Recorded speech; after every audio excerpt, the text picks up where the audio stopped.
A woman did not always lose her life in the West by facing a gun. Sometimes she lost it by missing one stagecoach, standing alone in a strange town, and realizing not one door would open for her. Margaret Wren stood in the middle of Abilene Creek with one carpetbag at her feet and the cold October wind pulling at the loose pins in her brown hair. Dust rolled low across the street. A loose shutter knocked against the front of the telegraph office. Somewhere behind her, a horse stamped and blew steam into the sharp evening air. The stagecoach was gone. Not delayed, not waiting, gone.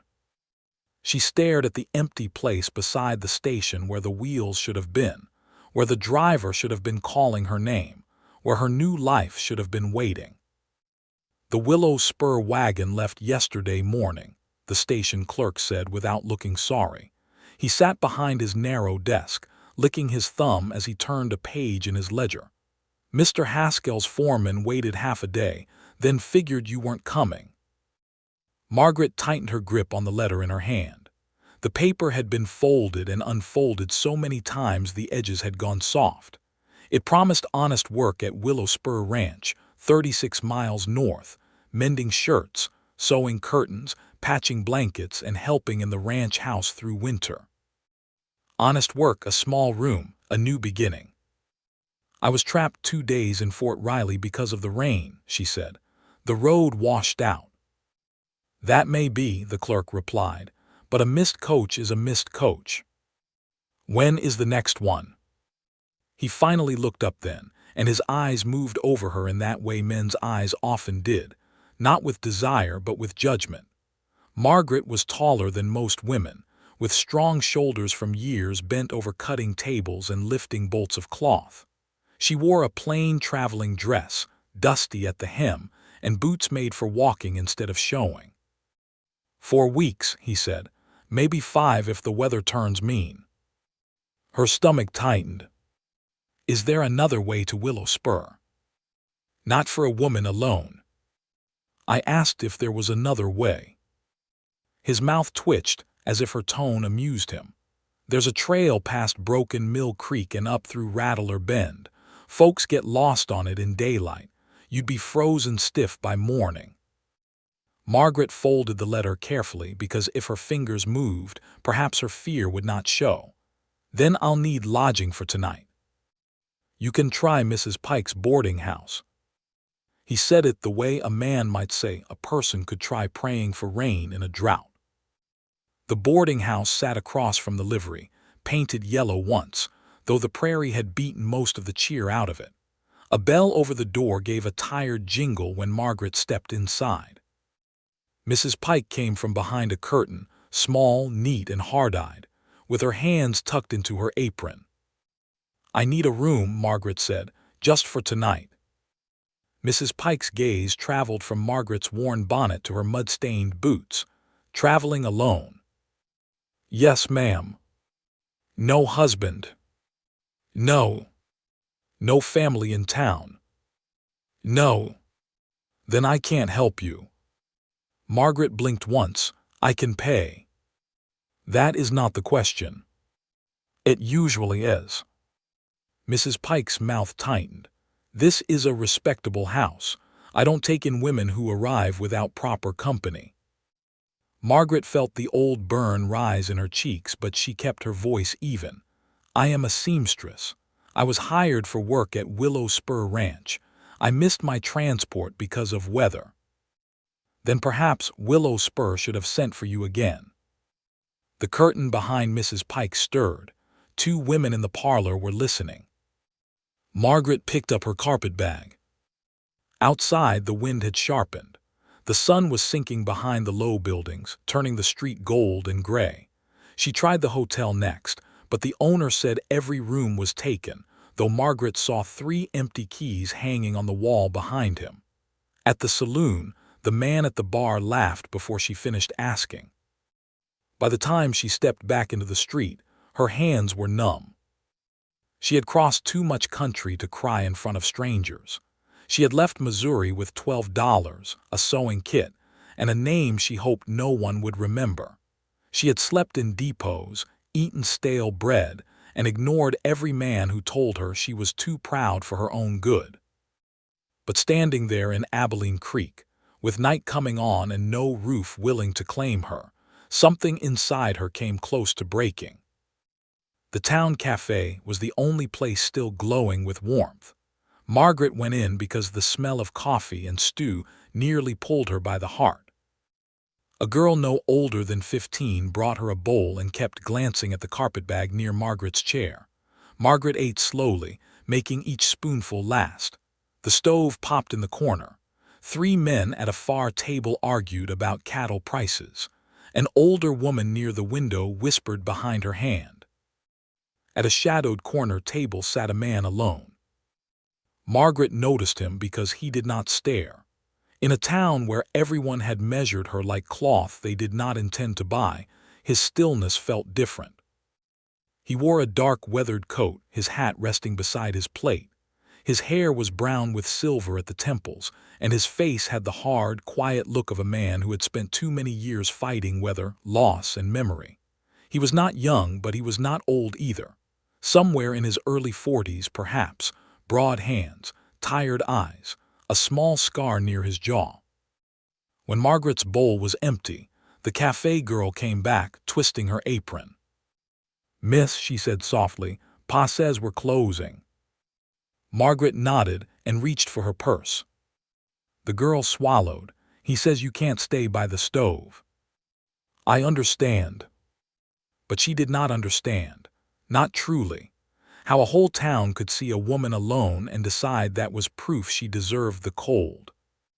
She paid, stood, and lifted her carpetbag. Her fingers trembled from weariness, though she tried to hide it. "Where will you go?" The question came from the corner. The room quieted. Margaret turned. The lonely man had risen from his chair. He stood a respectful distance away, hat in hand, as if he knew one wrong step would frighten her. His voice was low, rough from disuse. "I don't know," she said, because she had no strength left for pride. His eyes flicked once toward the window, where darkness had already gathered. "It'll freeze hard tonight." "So I've been told." "You the woman meant for Willow Spur." "I was." She lifted her chin. "Now I am apparently a problem no one wants to house." Something moved across his face. Not amusement, not pity, something quieter. "I've got a cabin east of town," he said. "Warm stove, spare bench, lock on the door." The men at the far table stopped talking completely. Margaret heard one of them mutter, "Dawson Vale's lost his mind." So that was his name. Dawson Vale looked at no one but her. "You can sleep there tonight. I'll take the small back room. Come morning, we'll see what can be done." A strange man, a strange cabin, a town ready to make poison from anything. She should have refused. But the wind rattled the cafe window. Her feet ached. Her throat felt tight from swallowing humiliation all day. And in Dawson Vale's face, she saw no hunger, no trick, no cruel laughter. Only a sorrow so deep it had left him unable to turn away from someone else standing on the edge of it. "Why would you do that?" she asked. He put on his hat. "Because I know what it feels like when a town decides a person is already guilty." Then he opened the cafe door and waited. Margaret followed him into the cold. They walked without speaking past the mercantile, past the silent church, past the last hitching rail where a bay horse lifted its head and watched them go. Dawson kept 2 paces ahead, never crowding her, never once asking for more trust than she had already given. His cabin stood where the town thinned into prairie. It was small but solid, with smoke rising from a stone chimney and a stack of chopped wood under a lean-to. Inside, the warmth wrapped around Margaret so suddenly she almost swayed. The cabin was clean, plain. A rifle hung unloaded above the mantel. A quilt lay folded over a chair. A woman's blue ribbon, faded with age, was tied around the handle of a small wooden box on a shelf. Dawson saw her looking and quietly turned the box toward the wall. "My wife's things," he said. Margaret lowered her eyes. "I'm sorry." "So am I." He moved to the long bench beside the stove and pulled back a wool blanket. Beneath it was a neat bedroll, clean and ready, as if the place had been waiting for someone who had nowhere else to go. Margaret stood near the door, still holding her carpet bag. "Where will I sleep?" she asked. Dawson's hand rested on the blanket. "Right here," he said, "by the fire. No harm will come to you under my roof." The words were simple, but after a day of locked doors, they struck her heart like mercy. "My name is Margaret Wren," she said. "Dawson Vale." "Mr. Vale, I can cook, I can mend, I can pay a little. You can rest tonight." Her eyes stung, and she hated that he saw it. He looked away first, giving her the kindness of privacy. "Water in the pitcher. I'll be in the back room. Door stays open unless you want it closed. You can put the chair beneath the latch if it makes you feel safer." That nearly undid her. A man who understood fear without making her speak it. After he disappeared into the small back room, Margaret sat on the bench and unlaced her boots. Her hands shook, not from cold now, but from the shock of being treated gently. Outside, Abilene Creek whispered about her already. She knew it. By morning, every woman in town would know she had followed Dawson Vale home. Every man would think he understood why. But inside the cabin, the stove glowed soft orange. The wind pushed against the walls and failed to enter. Somewhere in the back room, Dawson moved quietly, careful not to disturb her. Margaret lay beneath the blanket and stared at the ceiling beams. She had come west for work. She had found scandal instead. And just before sleep took her, she wondered what kind of grief lived in a man so lonely that he kept his dead wife's ribbon on a shelf, yet still had enough heart left to pull back a blanket for a stranger.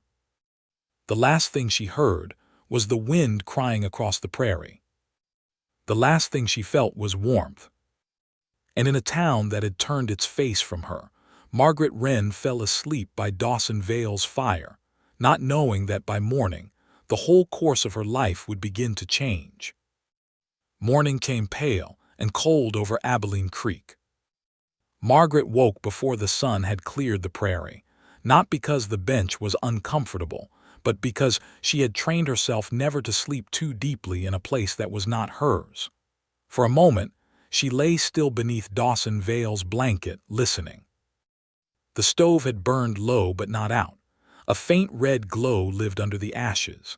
Outside, something scraped softly against the cabin wall, maybe a branch, maybe the wind moving loose snow from the roof. From the small back room came no sound at all. Then she remembered where she was. A stranger's cabin. A lonely man's fire. A town that would not forgive either one of them for basic kindness. Margaret sat up quickly, smoothing her hair with both hands. Her boots stood neatly beneath the bench where she had left them. Her carpet bag rested by the wall. Nothing had been touched. Nothing had been moved. The chair Dawson had offered her for the door latch still sat unused beside the stove, a quiet reminder that he had given her safety without asking for trust. She folded the blanket with careful hands. Her mother had always said a woman could be tired, poor, and frightened, but she did not have to be careless.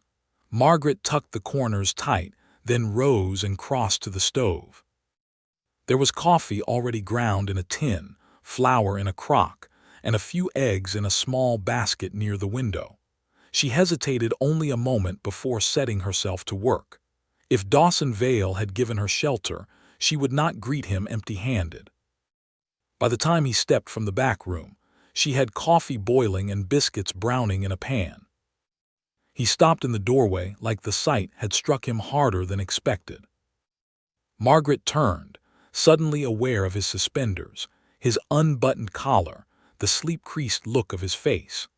It was the first time she saw him without the stiff guard he wore around town.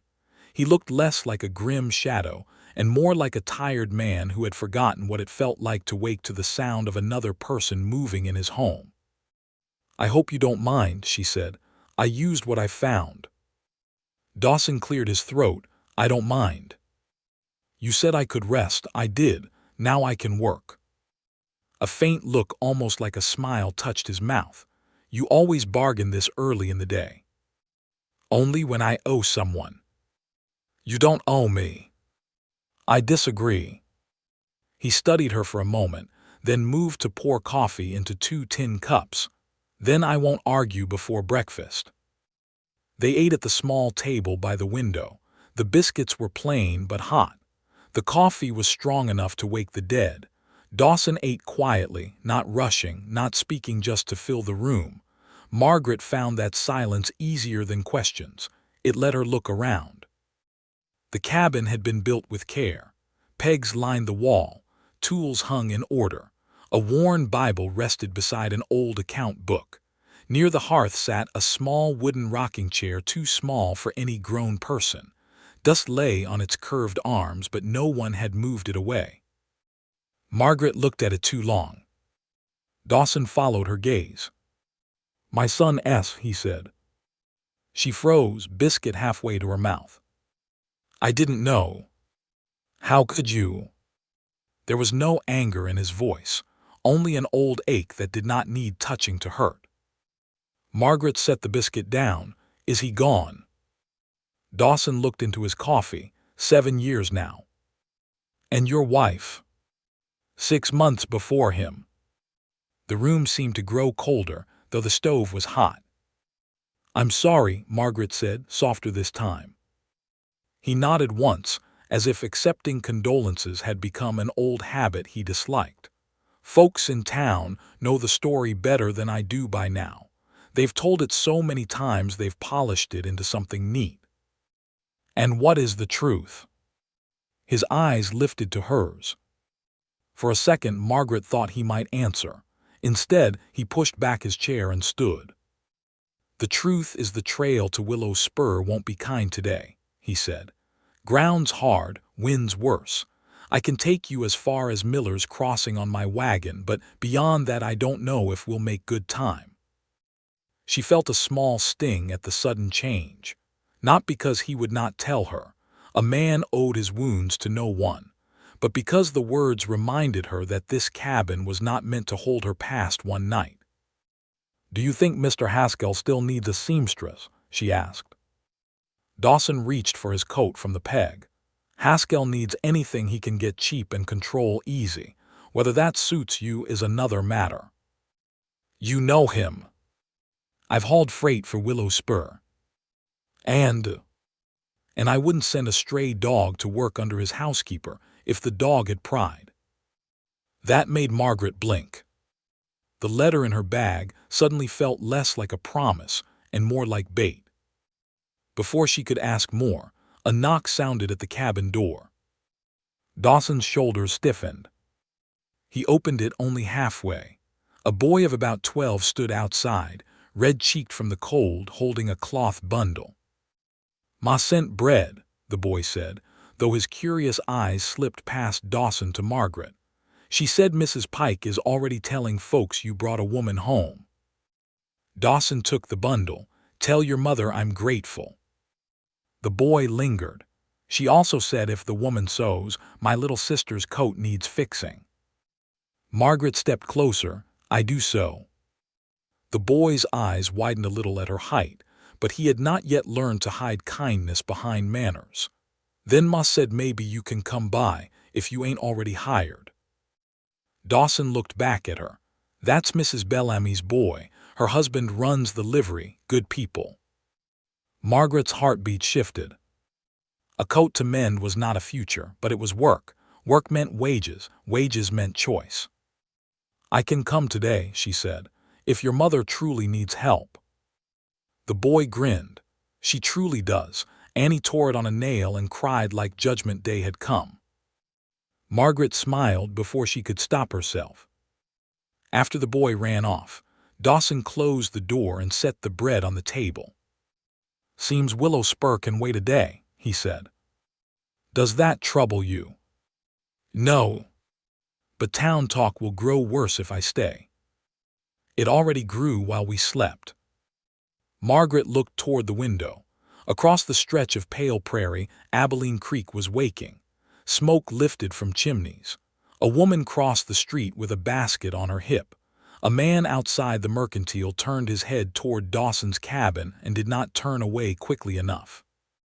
"I have lived under people's talk before," Margaret said. "It follows a woman farther than dust." Dawson leaned one shoulder against the doorframe. "Who said it following you?" She should have answered lightly. She should have said no one important, but the cabin was warm and his eyes did not press. They waited. "A man named Victor Sloan," she said. "He owned the building where I had my sewing room in Missouri. He wanted a wife he could lock behind his name. When I refused him, he raised my rent, then told every respectable woman in town that I was difficult, ungrateful, and too proud to be trusted." Dawson's jaw tightened. Margaret looked down at her hands. "By the time I left, people crossed the street to avoid me, not because they knew me, because he had money and a loud voice. Men with small hearts often buy large echoes." The sentence was so plain and true that Margaret looked up.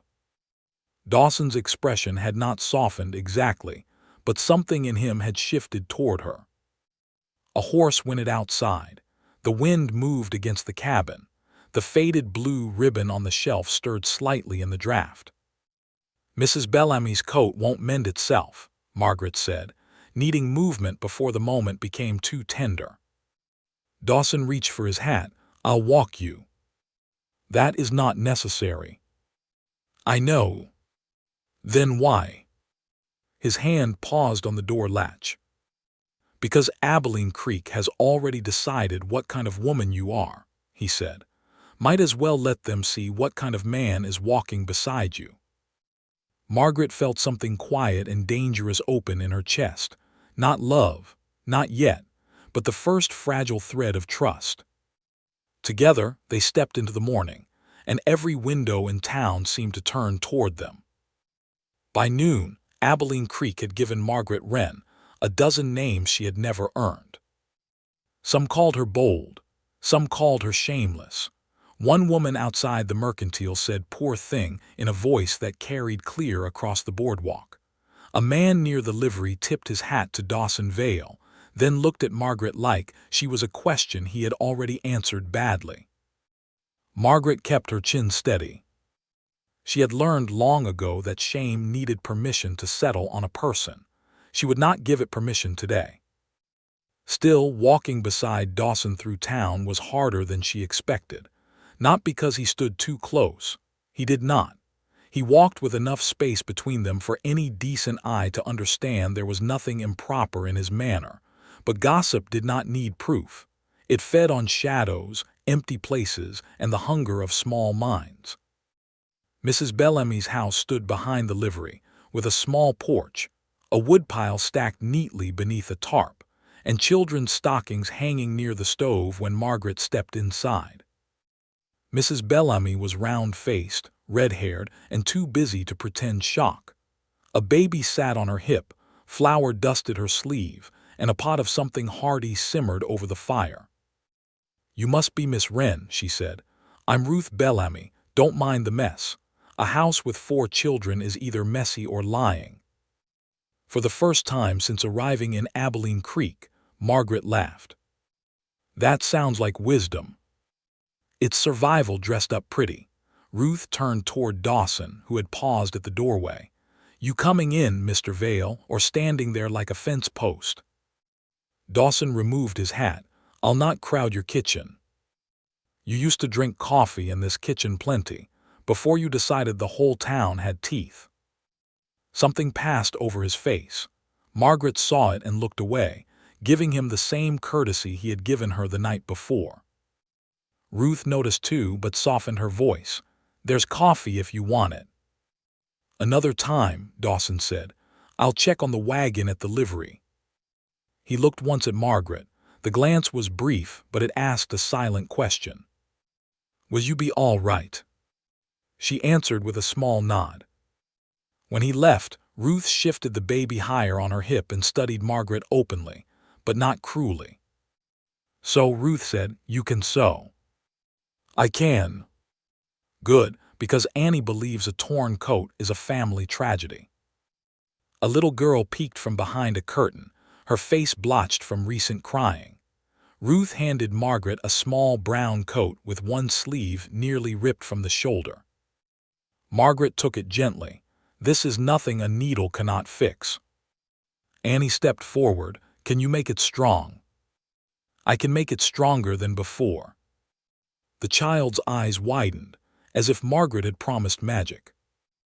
Ruth cleared a corner of the kitchen table. Margaret opened her sewing kit, selected thread close enough in color, and set to work.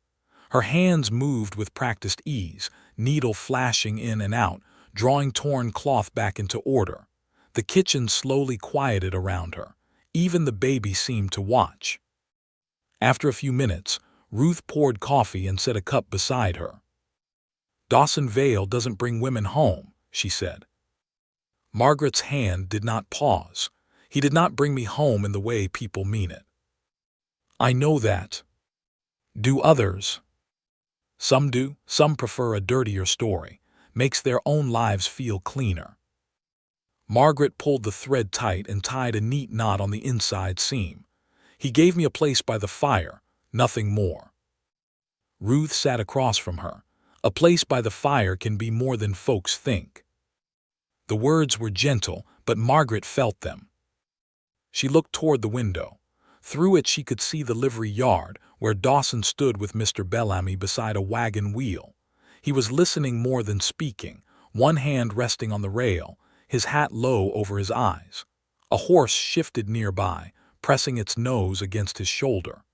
Dawson touched the animal's neck without looking, as if kindness came easier to him when no one asked him to explain it. "What happened to him?" Margaret asked before she could stop herself. Ruth followed her gaze. "His wife Lydia died when their second child came too early. The baby did not live either." Margaret's heart tightened. "And his son?" "Samuel," Ruth's mouth trembled a little around the name. "Sweet boy, 7 years old, followed Dawson like a shadow. The creek flooded one spring. Samuel went after a calf stuck near the bank. Dawson reached him, but the current was stronger than both of them." Margaret's needle stilled. "He saved the calf," Ruth said softly. "Lost the boy. Foolish people made stories out of it. Said Dawson should have watched closer. Said a man who hauls freight and breaks horses should have been stronger than water itself. As if grief needed blame to become real." Margaret looked down at the small coat in her lap, a child's sleeve, a child's torn seam. Her fingers felt suddenly clumsy. "He carries that?" she asked. "Every day, and the town let him. We brought soup the first month, said prayers the second, then grew tired of his sorrow by the third. Folks like a clean ending. Dawson did not give them one." Outside, he laughed at something Mr. Bellamy said. It was a small sound, barely there, but Ruth heard it too. Her eyes warmed. "First time I've heard that in a long while," she said. "Maybe you missing that stagecoach was not the worst thing that ever happened." Margaret bent back over the coat to hide what moved across her face. She had come west because no place behind her had wanted the truth of her. She had not expected to find another person carrying pain that had been judged, handled, and misunderstood by everyone around him. By late afternoon, Annie's coat was repaired. 2 pairs of trousers had been patched, and Ruth had asked Margaret to come back the next day for more work.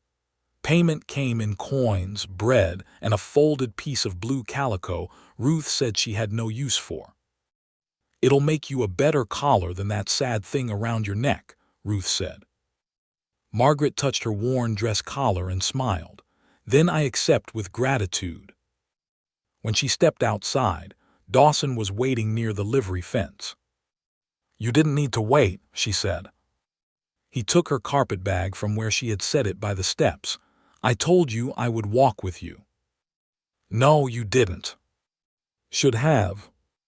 The answer was so simple that she did not know what to do with it. They crossed town together as the sky turned the color of pewter. Mrs. Pike watched from her boarding house window. The hotel owner stood on his porch pretending to sweep. Two boys followed at a distance until Dawson turned and looked at them. Then they scattered like quail. "You have friends here," Margaret said. Dawson gave a dry sound. "I have people who remember me before. Before loss. Before I made them uncomfortable." They walked past the church. A bell rope moved slightly in the wind. "Ruth told me about your wife and son," Margaret said. Dawson's step slowed, but he did not stop. "I did not ask to pry." "But you asked." "Yes." He looked out toward the dark line of the creek beyond town. "Then she likely told it kinder than most. She said grief does not need blame to become real." That stopped him. For a moment Dawson only stood there, the wind pulling at his coat, his face turned half away from her. Margaret thought he might grow angry. Instead, his shoulders lowered as if some old weight had shifted, not vanished, but moved enough for breath. "Ruth always did have more sense than the rest of us," he said. Margaret stepped beside him, not too close. "Did you blame yourself?" "I was his father." "That is not an answer." "It is the only one I've had." They stood in silence while a wagon creaked somewhere behind them. The cold had begun to press into Margaret's gloves, but she did not move. Then Dawson spoke in a voice so low she almost missed it. "I had his hand. For 1 second I had it. Then the bank gave way under my boot. When I came up again, he was already beyond the bend." Margaret closed her eyes briefly. "I'm sorry," she said. "I still hear him some nights, calling from the water." The confession hung between them, raw and terrible. Margaret looked at him then, truly looked, not as the town's haunted widower, not as the strange man who had pulled back a blanket and said, "Right here," but as a father who had lived every day inside the 1 second his hand had slipped. No wonder his cabin felt so still. No wonder he kept a child's chair by the stove. "You did not let go," she said. His jaw tightened. "You don't know that. I know grief lies when it is lonely." Dawson turned to her. Those words had struck him. She saw it in his eyes. "You speak like someone who knows," he said. Margaret's hand closed around the handle of her sewing kit. "I know enough." He waited. She could have told him about Victor Sloan, about losing her shop, about the worst secret that had made his cruelty easier to believe. But the street was open, the windows full of eyes, and some wounds were not meant to be laid down in public dust. "Not here," she said. Dawson nodded once, then "not here." When they reached his cabin, the first lamp was already lit inside from the bank stove, catching flame again. The windows glowed gold against the coming dark. At the threshold, Margaret paused. "I earned enough today to buy lodging," she said. "Mrs. Pike won't rent to you." "I know. The hotel won't either." "I know that too." Dawson looked at her, then at the bench by the stove. "Then the blanket is still there." Margaret should have felt embarrassment. Instead, she felt something worse and better: relief. She stepped inside. That evening, she cooked Ruth's bread with beans and a little salt pork Dawson had stored away. They ate at the table while the wind moved around the cabin. Dawson told her about freight trails and how to read weather by watching cattle. Margaret told him about cutting cloth by lamplight in Missouri and how a good seam could outlast a bad promise. They did not speak of love. They did not speak of staying. But when Margaret rose to wash the dishes, Dawson reached for the towel without being asked. Their hands brushed once over the tin plate. Both of them stilled. Only for a second. Then Margaret took the plate and looked away. If this moment touched your heart, stay with the story, because some kinds of love do not arrive loudly. They begin in quiet rooms, with tired hands, shared chores, and two wounded people learning not to turn away. Later, when Margaret lay on the bench beneath the blanket, Dawson remained by the fire longer than before. He sat in the chair beside the small rocking chair, elbows on his knees, turning something over in his hands. A carved wooden horse. Small, worn smooth, one leg broken and carefully mended. Margaret watched him in the soft orange light. "That was Samuel's," she asked. Dawson's thumb moved over the horse's back. "I made it for him the winter before he died. It is beautiful. He wanted a real horse. I told him he was too small, said I'd teach him when he grew." The fire cracked. Margaret's chest ached with the tenderness of it. Dawson stood and placed the wooden horse on the mantel, not back inside the box, but out where it could be seen. Then he looked at Margaret. "I haven't set that out in 7 years." She did not know what to say, so she said the truth. "Thank you for letting me see it." He nodded, but his eyes had changed. There was pain in them still, but also something like fear. Not fear of her. Fear of what it meant to feel less alone. Outside, Abilene Creek slept under cold stars, already busy dreaming up stories about the woman on Dawson Vale's bench. But inside the cabin, the real story was smaller, quieter, and far more dangerous. A dead child's wooden horse sat on the mantel. A lonely man had opened one locked room of his heart. And Margaret Wren, who had nowhere else to go, began to wonder if the place by the fire might become the one place she would not want to leave. The next 3 days settled into a rhythm that felt too gentle to trust. Margaret spent her mornings at Ruth Bellamy's kitchen table, mending children's clothes while steam clouded the windows and the baby slept in a basket near the stove. In the afternoons, she took smaller work where she could find it. A split seam for the blacksmith's wife, torn curtains for the schoolteacher, a new cuff on the preacher's coat. The town still watched her, but work had a way of softening suspicion. A woman could be doubted in the street, but if her stitches were clean and her prices fair, even gossiping mouths eventually needed her needle. Still, no one asked where she slept. They did not need to. Every evening, just as the light thinned and the prairie turned silver, Dawson appeared somewhere nearby, sometimes by the livery fence, sometimes outside the mercantile with a sack of flour over one shoulder, sometimes across the street, pretending to check the wagon wheel while his eyes watched for her. He never hurried her, never claimed her, never touched her arm unless the street was muddy or the boardwalk slick with frost. But people noticed. Margaret noticed too. And every time she saw him waiting, a small warmth moved through her chest. On the 4th evening, as they walked back toward the cabin, Mrs. Pike stepped onto the boarding house porch with a broom in her hand and judgment in her mouth. "Miss Wren," she called, "a word."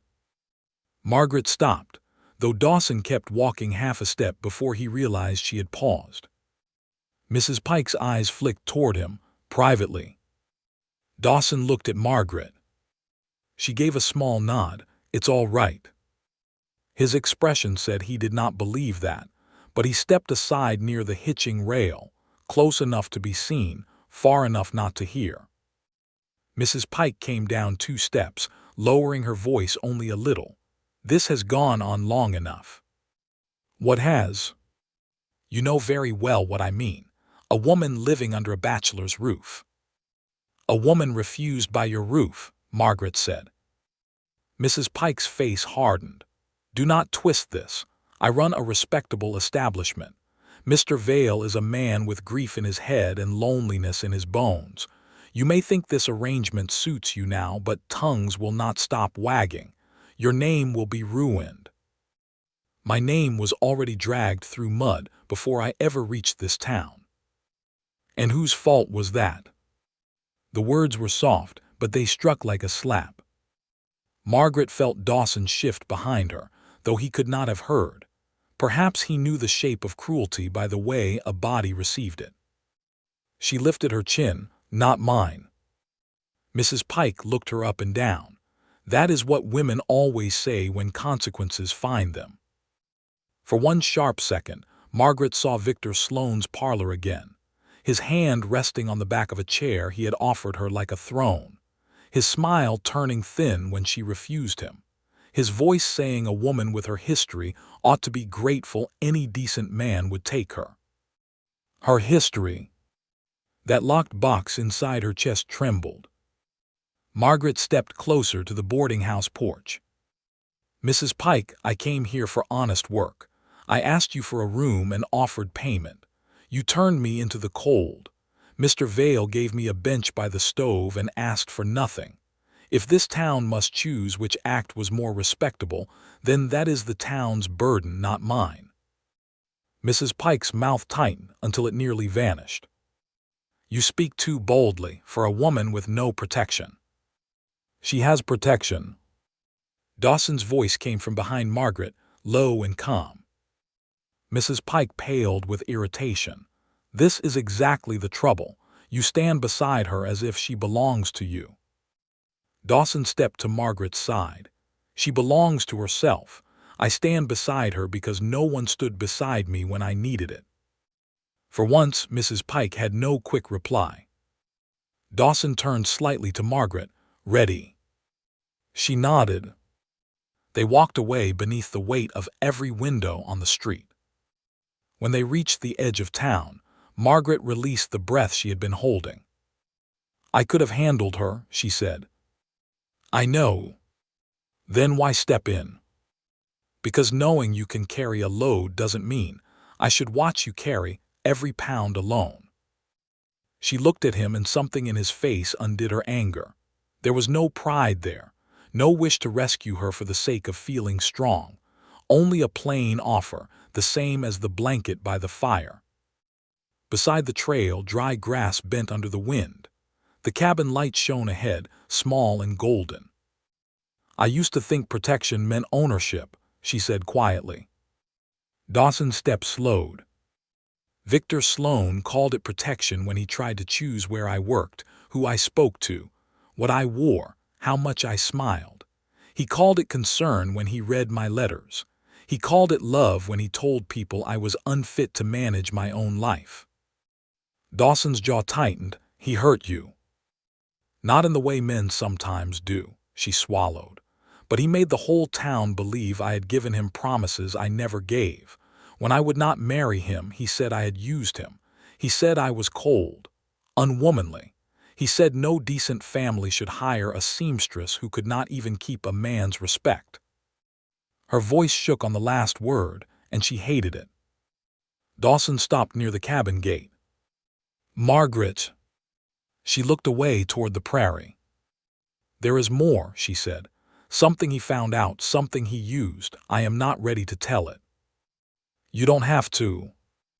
But if I stay under your roof, you should know there are stories behind me, some true, most twisted. And if Sloane ever follows them here, he will twist them again. Dawson opened the gate but did not pass through. Then let him come and wear himself out twisting.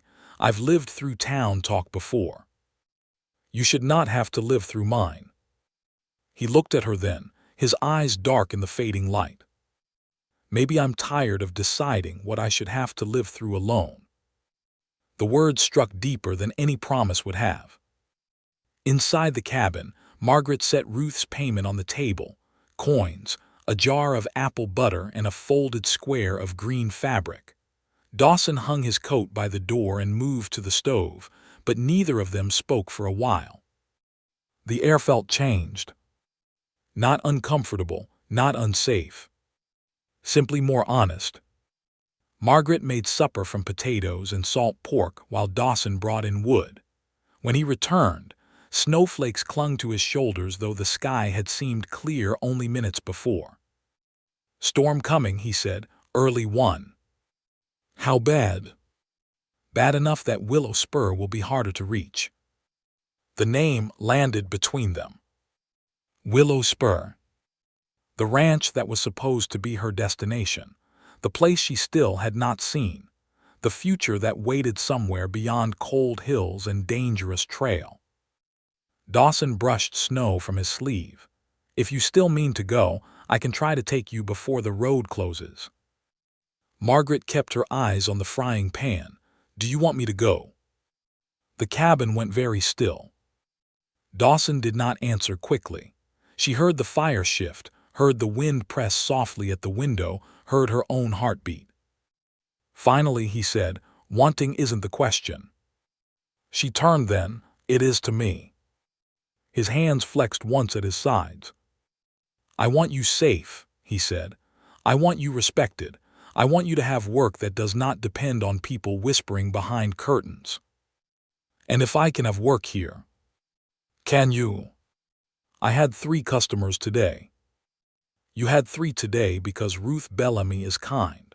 Tomorrow Mrs. Pike may poison half the town against you. Then I will stitch for the half still needing buttons." For the first time that evening, Dawson almost smiled. "You are stubborn." "So I've been told by men who expected me to apologize for it." "I'm not asking for an apology." "What are you asking for?" He looked toward the mantel, where Samuel's carved horse stood in the firelight. "I don't know." That was the most truthful answer either of them could have given. After supper, Margaret mended one of Dawson's work shirts. The sleeve had torn near the elbow, old cloth thinning from years of use. She patched it with care, using a strong inside stitch that would not show much from the outside. Dawson watched from his chair. "You sew like you're saving something," he said. Margaret did not look up. Sometimes mending is the closest thing to saving that a person gets. He was quiet after that. Later, when she folded the finished shirt and set it beside him, Dawson reached out and touched the patch with 2 fingers. "Lydia used to mend this one," he said. "I can undo it if you would rather." "No," his voice was rough. "No, it's good." A log cracked in the stove. The little wooden horse cast a long shadow on the wall. Dawson rose suddenly and went to the shelf where the wooden box sat with the faded blue ribbon. He untied it slowly, as if each movement cost him something. From inside, he took a small bundle of cloth. A child's shirt. Tiny, white, yellowed with age. Margaret's breath caught. "I kept meaning to mend it," he said. "After Samuel tore it on the fence, then the flood came, then I could not bear to look at it." He held it out, but his hand shook. Margaret took it, as if accepting something sacred. "I can mend it," she whispered. Dawson nodded, but his eyes were wet. She placed the shirt in her sewing basket, apart from all other work. That night, snow began tapping against the cabin windows. Margaret lay on the bench, awake long after the lamp went out. She listened to Dawson move in the back room, then heard only silence. The storm outside grew stronger. And inside her sewing basket, beneath a square of green fabric, lay the little shirt of a dead boy, waiting for morning. Margaret had come to Abilene Creek needing work. Now she had been trusted with grief. And some burdens, once placed in gentle hands, could bind 2 hearts closer than either one was ready to admit. The snow did not stop by morning. It lay thick against the cabin door, softening the world outside until Abilene Creek disappeared behind a white curtain. The road was gone. The fence posts wore round caps of snow. Even the livery bell in town sounded muffled when the wind shifted. Margaret rose before dawn as usual, but the storm made the cabin feel different. Smaller, closer, as if the whole world had narrowed to one room, one stove, one man sleeping behind a thin wall, and one child's shirt waiting in her sewing basket. She made coffee first. Then she sat by the window with Samuel's shirt in her lap. The tear was small, running from the side seam up toward the shoulder. On any ordinary day it would have taken her 10 minutes, but this was not ordinary cloth. It had held a little boy once. It had been folded away with grief. Dawson had touched it like a wound. Margaret threaded her needle with white cotton and held the shirt close to the light. The cloth smelled faintly of cedar and old smoke. She took one stitch, then another. The cabin stayed quiet. When Dawson stepped from the back room, he stopped the moment he saw what she was working on. He wore yesterday's shirt and had not yet put on his boots. His hair was rumpled, and his face carried the raw look of a man who had not slept well. "You don't have to do that first thing," he said. "I know. There are other things. I know that too." He stood beside the stove, unsure where to put his hands. Margaret kept her eyes on the seam. "If I wait until it feels easy, it may never be done." Dawson did not answer. She heard him pour coffee, heard the cup settle on the table, heard him sit across from her. The needle moved in and out, drawing the torn edges together. Outside, wind drove snow against the window with a soft hiss. Inside, the fire breathed and glowed. After a long while, Dawson said, "He was wearing that the day before." Margaret's fingers paused. "Samuel?" she asked softly. Dawson nodded. "He tore it climbing the corral fence. Lydia would have scolded him gentle. I was harsher than I should have been." His mouth tightened. "Told him shirts didn't grow on trees and he'd better learn to respect what he had." Margaret waited. Next day the calf slipped near the creek. Samuel ran before I saw him.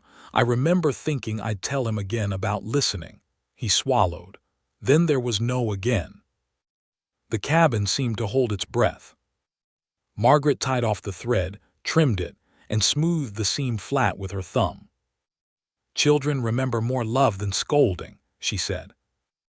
Dawson looked down into his coffee. "You know that." "I believe it."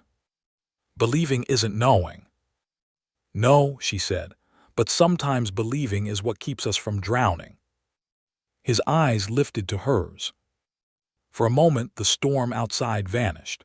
There was only the pain in his face and the quiet steadiness in hers. Then Margaret folded the little shirt and stood. She carried it to the mantel and placed it beside the carved horse. Dawson made a sound low in his throat. Not a sob, not quite. But something in him broke open. He turned away quickly, one hand covering his mouth, and Margaret let him. She did not rush to touch him. She did not fill the room with words. She simply stood near the stove, present and silent, while the grief he had nailed shut for 7 years loosened one board at a time. When Dawson finally spoke, his voice was rough. "I thought if I put his things away, I could keep from remembering." Margaret looked at the shirt, small and white in the firelight. "Did it work?" "No."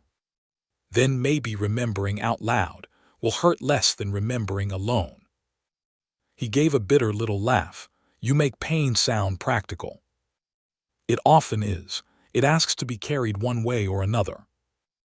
Dawson looked at her with something close to wonder. "Who taught you that?" "My mother." "She wise?" "Very," Margaret smiled faintly, "and stubborn." "Now I see where it came from." The remark was small, but it warmed the room more than the stove. They ate breakfast slowly while the storm pressed on. There would be no town work that day. No Ruth Bellamy's kitchen. No curious eyes, no whispering porch women, no Mrs. Pike sharpening her tongue. Only the two of them and the storm. By midday, Dawson went to the barn to check the animals. Margaret watched him fight his way through drifts nearly to his knees. She stood at the window until he disappeared into the white, then kept standing until he came back. He entered with snow on his hat, his shoulders, his lashes. His coat was stiff with frost. "You look like a snowman who lost an argument," she said. He stamped his boots and brushed himself off. "Snowman came off worse." "Are the animals all right?" "Restless but fed. Old Jasper tried to bite me." "The mule." "He considers it conversation." Margaret laughed, and Dawson's face softened at the sound. It happened before either could prepare for it. A small domestic moment. A cabin warm against a storm. A woman laughing at a mule with bad manners. A man standing in the doorway, looking at her as if he had not known laughter could still live in his home. Margaret felt his gaze and turned away too quickly. To keep her hands busy, she began making stew from beans, dried onion, and a bit of salted beef. Dawson brought wood in and stacked it higher by the stove. The work was plain, but the rhythm of it wrapped around them like something almost married. Almost. The thought startled her so badly, she nearly dropped the knife. Dawson noticed, "Cut yourself." "No." But her voice had changed. He studied her, then returned to the wood. That afternoon the storm worsened. Snow buried half the lower window. The wind screamed under the eaves. Dawson checked the door twice, then braced it with a heavy chair. "Could be worse by night," he said. "Worse than this." Prairie likes to prove a man wrong. As if summoned by his words, something heavy struck outside the cabin. Margaret jumped. Dawson was already moving. "Stay back." He took the lantern and opened the door just enough for a wall of snow and wind to burst in. Margaret held her shawl tight and followed despite his warning. "I said stay back." "And I heard you." He gave her a look over his shoulder, but the storm stole any argument. The noise had come from the lean-to. Part of the wood cover had collapsed under the weight of snow, spilling logs into the drift. If left that way, the rest might come down and block the path to the barn. Dawson pushed into the storm. Margaret followed, holding the lantern low, shielding it with her body. The cold hit like a slap. Snow stung her cheeks. Her skirt twisted around her legs. Together they worked in the white fury. Dawson lifted the fallen beam while Margaret dragged logs aside, her gloves soaking through, her breath tearing from her chest. Once her boot slipped and she nearly fell, but Dawson caught her elbow. His grip was firm, fast, and gone the moment she had her balance. No claim, no lingering. Only care. It made her heart ache more than a bold touch would have.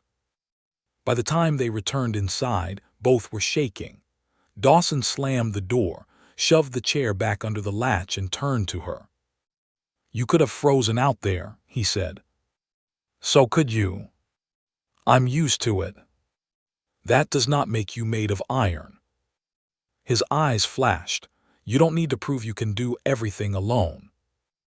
And you don't need to prove you can lose everything without feeling it." The words rang in the cabin. Margaret regretted them the moment they left her mouth. Dawson went still. The storm roared outside. Water dripped from the edge of Margaret's shawl onto the floor. "I'm sorry," she whispered. "That was cruel." He looked down at his hands, red from cold. It was true. "That does not make it kind." "No," his voice was low, "but maybe kindness is not always soft." She stepped closer, then stopped herself. Dawson looked up. Their faces were only a few feet apart, both wind-burned, both tired, both breathing hard from cold and from something neither of them could name. For one breath, Margaret thought he might reach for her. Instead, he turned and took a blanket from the chair. He wrapped it around her shoulders with careful hands, not touching more than necessary. "You're shaking," he said. "So are you. Then sit by the fire before we both act foolish." The words should have broken the tension. They did not. They sat on opposite sides of the stove, warming their hands. Margaret's wet boots rested near the hearth. Dawson's coat steamed on a peg. The cabin smelled of snow, smoke, and stew beginning to thicken. After a long silence, Dawson spoke. "I used to think if I stopped caring, nothing else could be taken from me." Margaret looked at him. "Did it work?" "No," he stared at the flames. "It only left me with nothing before anything was taken." Her throat tightened. "I know something about that." He turned toward her then, Victor Sloan. She looked into the fire, seeing not flames but Missouri, rain on shop windows, a doctor's black bag, Victor's voice turning sweet when he learned her secret. There was an illness, she said slowly. Years before Sloan, I was 24, fever settled low and deep. The doctor said I lived, but that some hopes likely would not. Dawson did not move. Margaret's hands curled in the blanket. Sloan found out. I don't know how, maybe from the doctor's wife, maybe from a bill I could not hide. After I refused his proposal, he told people I had tricked him, said I had let him court damaged goods. Her voice broke on the last two words. Dawson's face changed. Not with pity. With anger so controlled it frightened her, less than comfort would have. You are not goods, he said. A tear slipped down her cheek.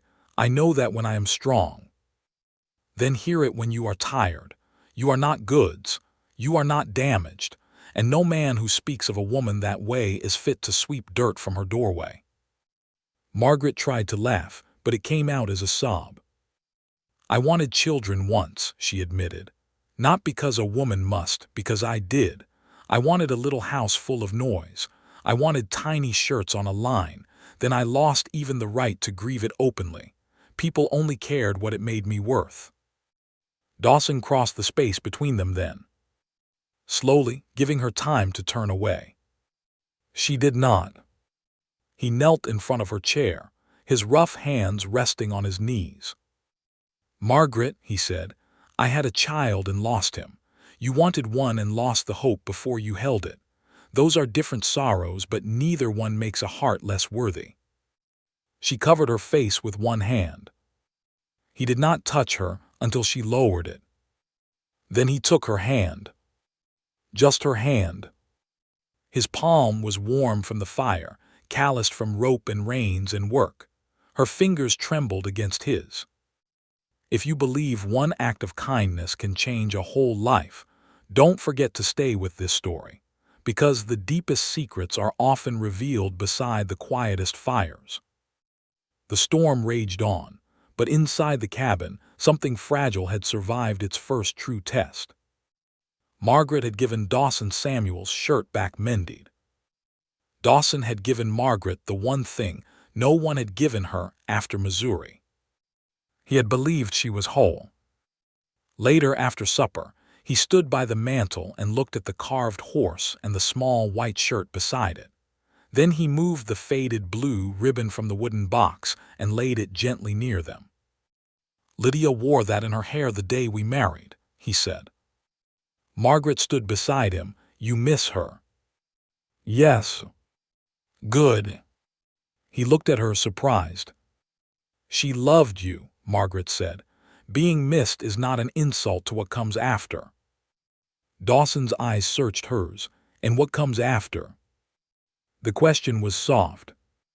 Dangerous. Honest. Margaret's heart beat hard. Before she could answer, a pounding came at the cabin door. Both of them turned. The sound came again, urgent against the storm. Dawson grabbed the lantern and pulled the chair away from the latch. When he opened the door, a man nearly fell inside, covered in snow, face pale with cold. It was Mr. Bellamy from the livery. Dawson, he gasped, Ruth's boy is missing. Margaret's blood turned cold. Dawson went rigid. Mr. Bellamy gripped the doorframe, fighting for breath. He went after a loose horse near the creek. We can't find him. The creek. For one terrible second, no one moved. Then Dawson reached for his coat. And Margaret saw the past rise in his eyes like floodwater. Dawson did not speak for 3 breaths. He stood in the open doorway with the storm behind Mr. Bellamy and the fire behind him, caught between 2 winters at once. The snow whipping past the threshold became creek water in his eyes. The wind became a boy's cry from 7 years ago. Margaret saw it happen. His face changed from present fear to old terror. Dawson, she said softly. He blinked once, but his hand stayed frozen on his coat. Mr. Bellamy staggered fully inside, shaking so badly snow fell from his shoulders in clumps. He went out after Thunder, the black mare. Gate latch broke. Ruth thought Jacob was in the loft. Annie said she saw him running toward the creek road. "How long?" Dawson asked. "Maybe an hour, maybe less, I don't know." The storm swallowed his tracks. Dawson's jaw worked as if words had become stones. "Who's searching?" "3 men from town. They're going blind out there." Margaret crossed to Dawson and took the coat from his hand. She held it open for him like it was the simplest thing in the world. "Put it on." His eyes met hers. "I can't," he whispered so low only she heard. Her heart twisted, but her voice stayed firm. "Yes, you can." "The creek." "I know. I couldn't save Samuel." "Jacob is not Samuel." The words struck hard. Dawson closed his eyes. Margaret stepped closer, shielding him from Mr. Bellamy's desperate stare. "Listen to me. The past is loud right now, but it is not God speaking.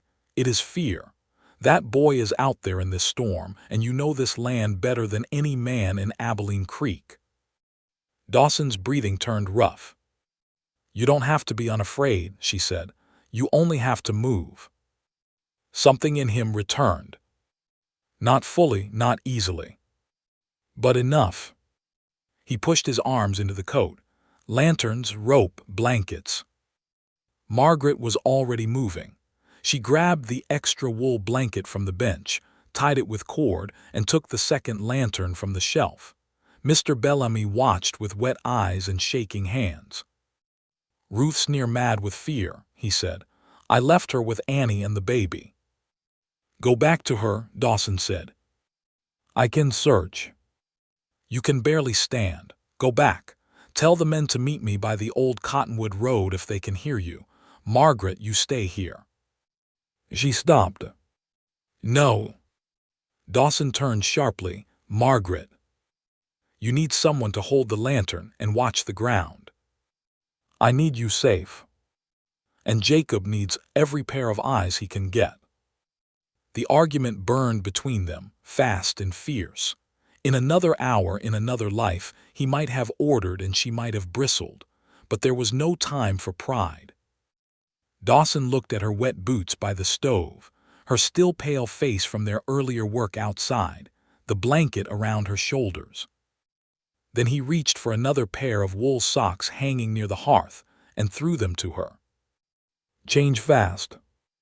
A strange warmth cut through the fear in Margaret's chest. Trust, given under pressure, meant more than gentle words. They left the cabin together. The storm struck so hard Margaret nearly lost her breath. Dawson took the lead, lantern low, rope over one shoulder.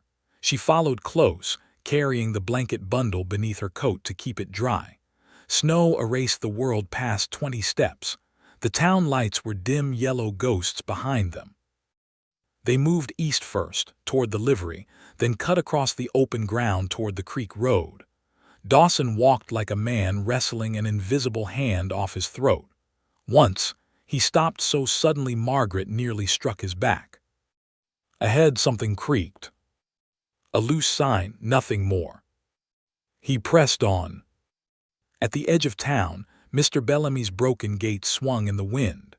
Horse tracks churned the snow in wild circles, but smaller prints, half-filled already, led toward the low brush beyond the road. "There!" Margaret cried. Dawson knelt, holding the lantern close. His face tightened. "Jacobs," he said. "He was running." They followed the broken trail, losing it, finding it again near a line of scrub cedar. Twice Margaret sank knee-deep in drifts. Twice Dawson caught her arm without a word. The second time, his hand lingered just long enough to steady more than her footing. Then the tracks vanished. The creek roared somewhere ahead, swollen beneath ice and snow.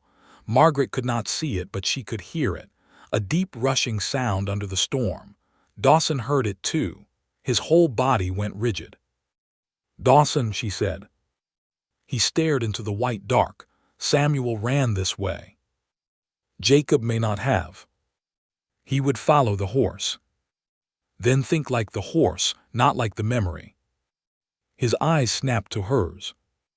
The mare, Margaret said quickly. Would she go to the creek or seek cover? Dawson breathed hard. The question pulled him back into knowledge, into skill, into the man he had been before fear grabbed him. Cover, he said. Black mare hates water. There's an old hay shed beyond the wash. Then we go there. He nodded once and they turned south, away from the creek's loud pull. The shed appeared out of the storm like a dark box crouched under snow. One side had fallen in years ago.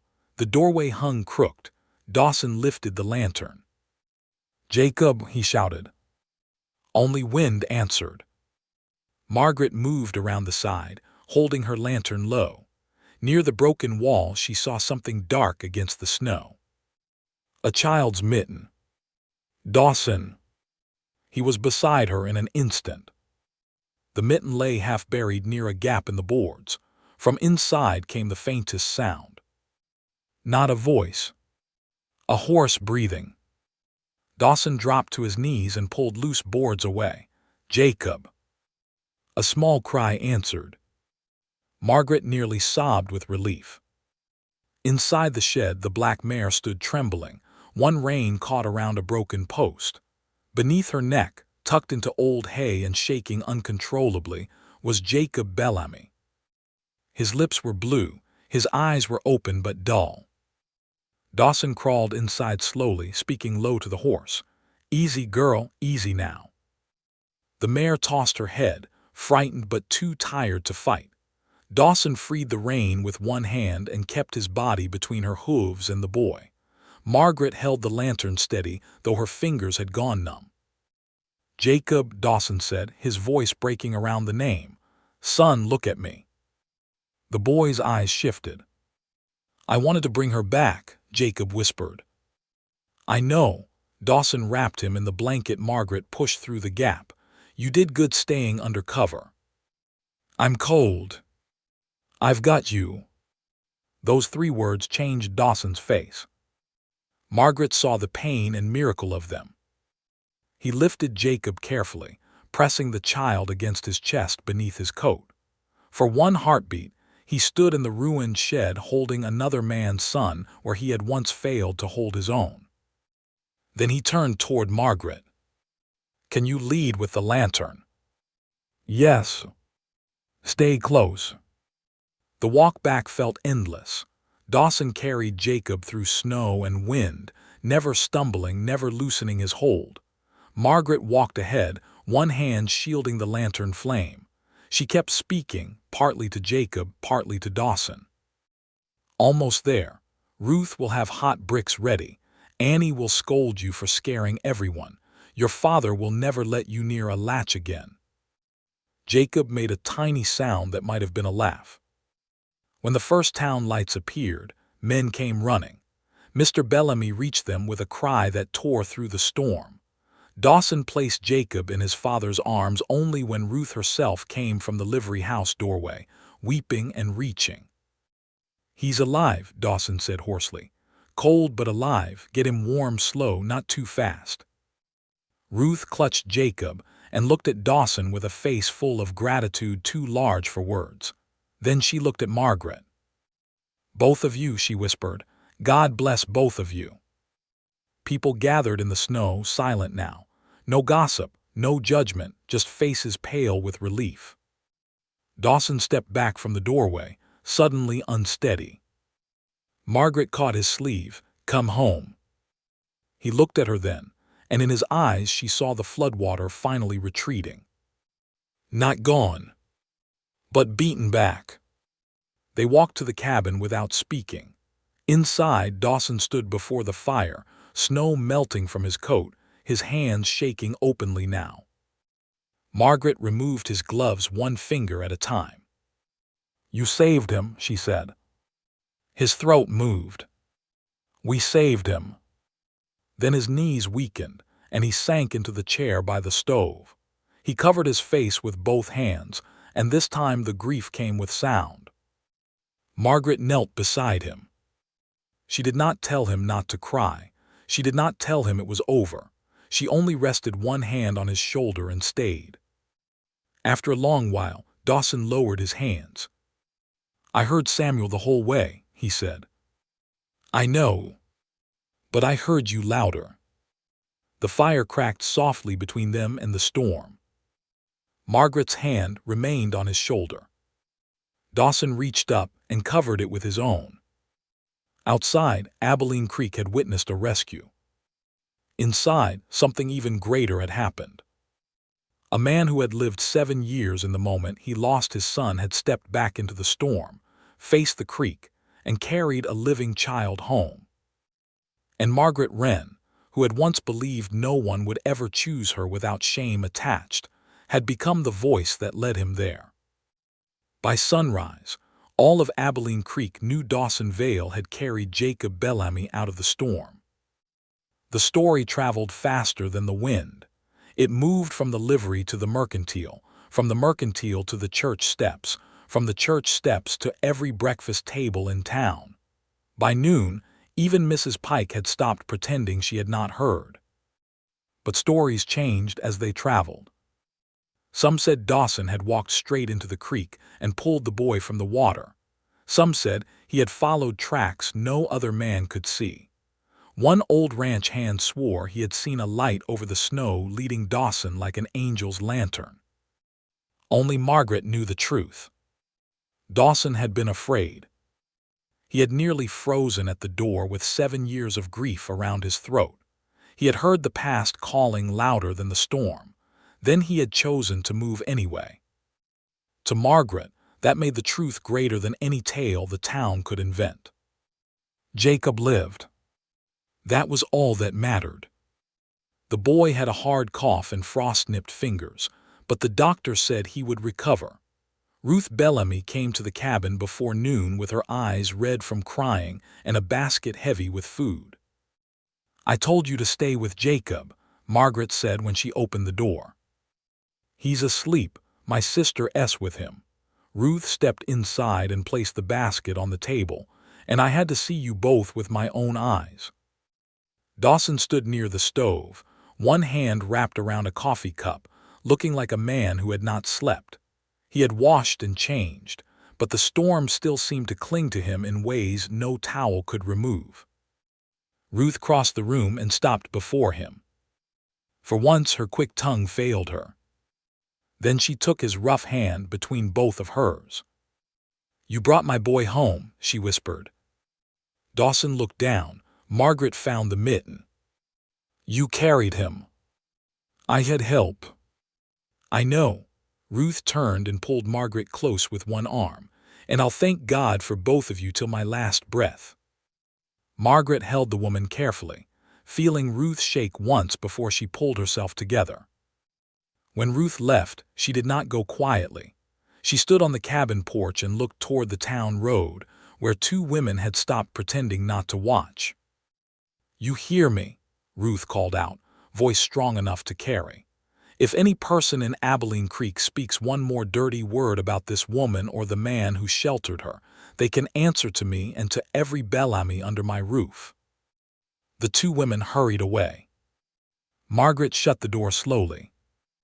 Dawson stared at it. She always did know how to aim words. "I like her. She likes you. That may be more dangerous." For the first time since the rescue, Dawson smiled. It was small, tired, and gone quickly, but it was real. The cabin felt different after that. Not because the town had suddenly become kind. People did not change that fast. But the air around Dawson and Margaret had shifted. The rescue had pulled something hidden into daylight. Whatever Abilene Creek thought of their arrangement, it could no longer pretend Dawson Vale was only a broken man or Margaret Wren only a wandering woman with a cloud over her name. Still, kindness from others did not make the quiet between them easier. If anything, it made it harder. That evening, Margaret sat near the stove hemming a skirt for Ruth while Dawson sharpened a dull knife at the table. The scrape of stone against blade moved slow and steady. Outside, drops fell from the eaves as the storm snow began to soften. Dawson had not mentioned the moment after they returned, when he covered her hand with his and told her he had heard her louder than his grief. Margaret had not mentioned it either. Some words were like wild horses. Once set loose, they could not be called back. She bit off a thread and folded the skirt. "Your hands are still shaking," she said. Dawson looked down as if surprised by them. "They'll stop." "Do they always?" He set the knife aside. "No." She looked up. He gave a faint shrug, but it did not hide the truth. "Some nights after Samuel died, they shook so bad I couldn't button my own shirt. Folks thought I drank. Maybe it was easier for them to believe that." "Did you?" "Sometimes, not enough to ruin me, enough to sleep." Margaret nodded, not judging. He noticed. "You don't look shocked. I have seen respectable people do worse things with clear eyes." Dawson leaned back in his chair, studying her. The firelight touched the silver at his temples, the lines near his mouth, the old scar at his jaw. He was not a handsome man in the polished way Victor Sloane had been. Dawson looked like weather and hard work, sorrow and endurance. But when he looked at Margaret, he saw her instead of measuring her. That made him more dangerous to her heart than any handsome man had ever been. "You keep comparing what I do to what he did," Dawson said quietly. Her needle paused. "I do not mean to." "I know," he rested his forearms on the table, "but you do." Margaret lowered the skirt into her lap. The cabin was warm. The bench was neatly made. Samuel's shirt and wooden horse rested on the mantel. Lydia's ribbon lay beside them, no longer hidden in a box.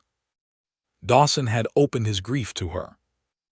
Maybe it was time she opened more of hers. "Victor Sloane was kind in public," she said. "That was the cruelest part. He held doors, paid church dues, donated flour to widows at Christmas. Everyone thought him generous." Dawson listened without moving. "When he first courted me, I believed it too. I was tired. My shop was struggling. He seemed steady. He said he admired my independence." Her mouth tightened. "Later he said independence was charming in a woman only until marriage corrected it."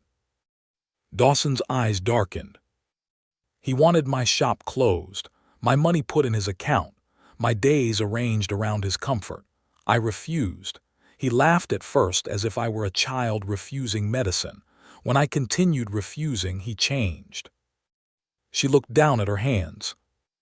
"He found out about the illness, about what the doctor said.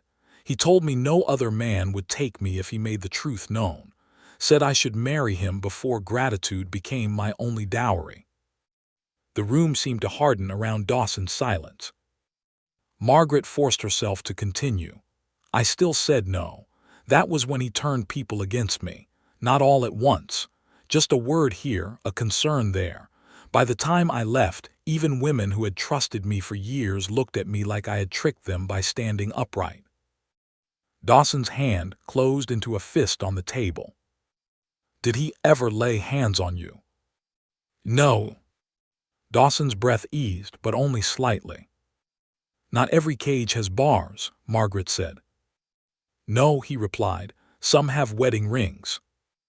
The words were so plain, so understanding, that Margaret's eyes burned.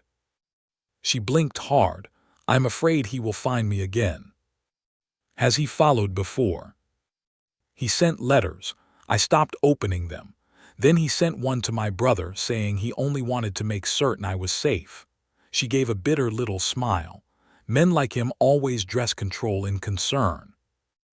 Dawson rose from the table and went to the door. For a moment, Margaret thought he needed air. Instead, he checked the latch, then the window, then returned to the table. "He won't cross this threshold unless you want him to." "That sounds like a promise." "It is." "Dawson." He looked at her. "You cannot fight every shadow behind me." No, his voice softened, but I can stand where the light reaches. Margaret had no answer for that. The next morning, Abilene Creek did something it had not done since she arrived. It welcomed her. Not fully, not warmly from every corner, but enough to feel the difference. Mrs. Bellamy sent Jacob's coat for Margaret to mend, though it did not need mending. The blacksmith asked Dawson to look over a harness set. The preacher's wife sent word that the church curtains had been torn and required a skilled hand. Even the school teacher, Miss Ada Prout, stopped Margaret near the mercantile and asked if she could teach the older girls a few basic stitches come Saturday. Only if the parents approve, Margaret said. Miss Prout smiled dryly. After last night, they'll approve of anything tied to Mrs. Bellamy's gratitude. Work began to gather around Margaret like kindling catching flame. By afternoon, she had enough orders to fill a week. Dawson walked with her from the church to the mercantile where she needed thread. Heads turned as always, but the whispers had changed texture, less sharp, more curious. A few people even nodded. Near the dry goods counter, Mrs. Pike appeared with a stiff face and a pair of gloves in her hand. Margaret braced herself. Mrs. Pike placed the gloves on the counter. "The seam split," she said. Margaret waited. Mrs. Pike's throat moved. "Can you repair them?" "Yes. I pay fair. I charge fair." A tense silence passed between them. Then Mrs. Pike looked past Margaret to where Dawson stood near the door. "I heard what happened with the Bellamy boy." Dawson said nothing. Mrs. Pike looked back at Margaret. A decent woman would have stayed inside during such a storm. Margaret almost smiled. Then perhaps Abilene Creek needed an indecent one last night. A sound came from Dawson that might have been a cough covering laughter. Mrs. Pike's lips pressed tight, but her eyes lost some of their bite. "Have them ready by Monday." "I will." After the boarding house woman left, Dawson stepped closer. "You realize that was victory." "Was it?" "She gave you work and failed to insult you properly." "Then we are practically friends." Dawson did laugh then, soft but true.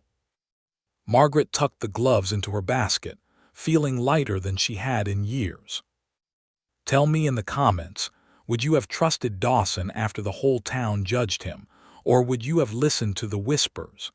Sometimes the heart sees truth before the world is ready to admit it. That evening, Ruth Bellamy insisted they come for supper. Dawson hesitated at first. He had avoided shared tables for years, and Margaret could see the old habit rising in him. But Ruth sent Jacob himself to ask, still pale but wrapped in quilts on the porch, and Dawson could not refuse the boy he had carried home. The Bellamy kitchen glowed with life. Children argued over biscuits.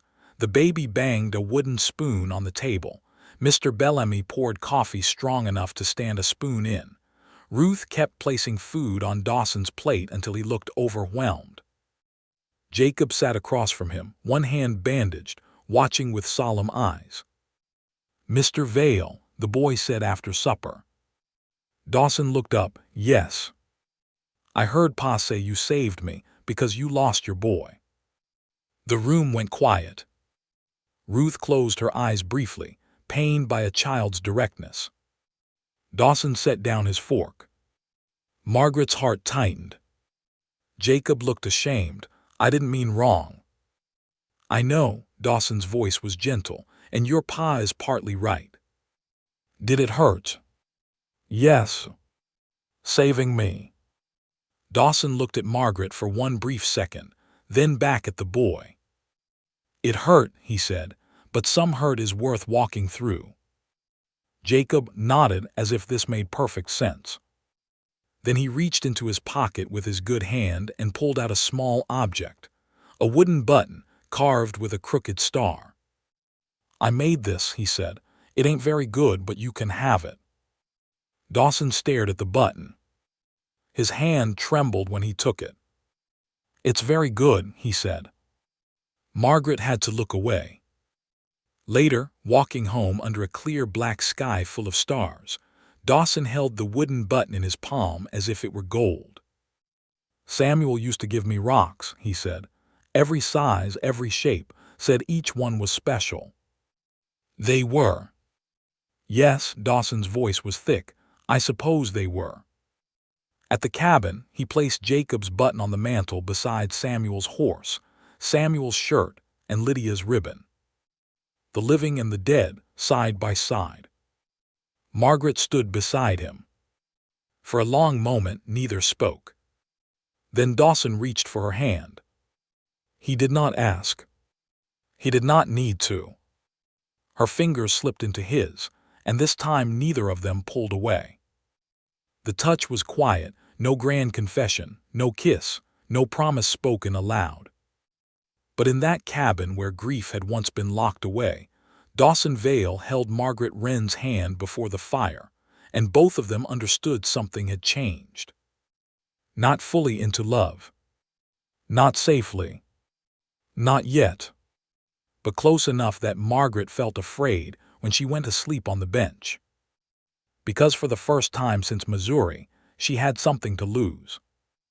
The morning after Dawson held Margaret's hand by the fire, neither of them knew how to behave. That was the trouble with quiet turning points. They did not announce themselves with church bells or thunder. They simply changed the air in a room, and then a person had to keep living inside that changed air as if nothing had happened. Margaret woke on the bench with the blanket pulled to her chin, listening to Dawson move in the kitchen. He had risen before her, which was not unusual.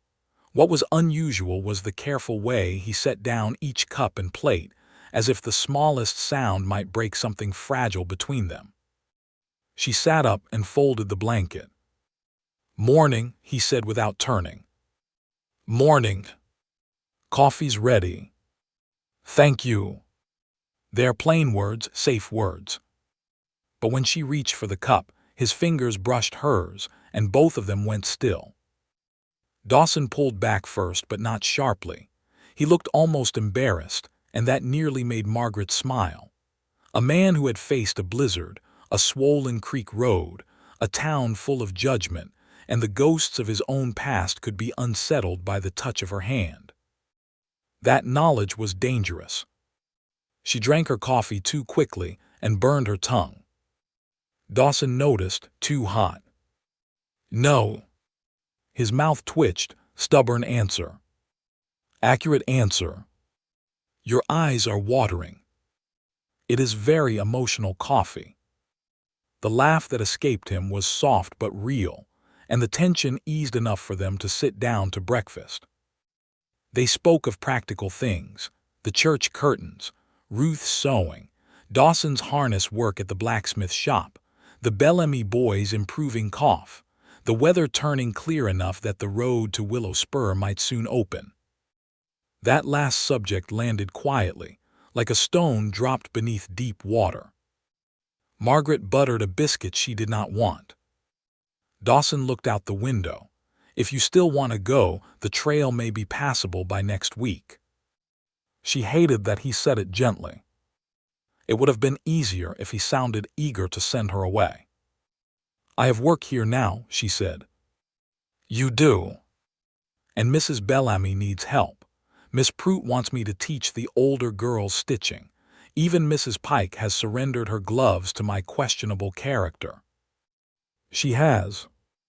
Margaret looked at him. "Do you want me to choose Willow Spur?" Dawson's face grew still. "No," he said. One word, honest at last. Her heart gave a hard, painful beat. "But wanting you here and asking you to stay are not the same thing," he continued. "I won't make this cabin another cage." Margaret set down her knife. The fire popped in the stove. Outside, a crow called from the fence post. "I know that," she said. "Do you?" "Yes." His eyes searched hers. Victor Sloane made concern sound like kindness. "I don't want my fear of losing you to wear the same coat." The words were rough, but they went straight to the tenderest place in her. "Dawson," she said softly, "you have never once made me feel owned." He looked down at his plate. "Good. You have made me feel seen. That is worse." He looked up then. Neither moved. The knock at the door saved them from whatever truth was about to come next. Dawson rose and opened it. A man stood on the porch in a dark traveling coat, hat brim low, gloves clean despite the mud on the road. He was handsome in a hard, polished way, with a careful mustache and eyes that seemed to count the value of everything they touched. Margaret's stomach turned cold. Victor Sloane removed his hat. "Miss Wren," he said, smiling as if he had found a lost possession, "there you are." Dawson did not move from the doorway. "State your business." Victor glanced at him briefly, then passed him to Margaret. "My business is with the lady." "The lady can decide that." Margaret forced herself to stand. Her knees felt weak, but her voice did not. "I have no business with you, Mr. Sloane."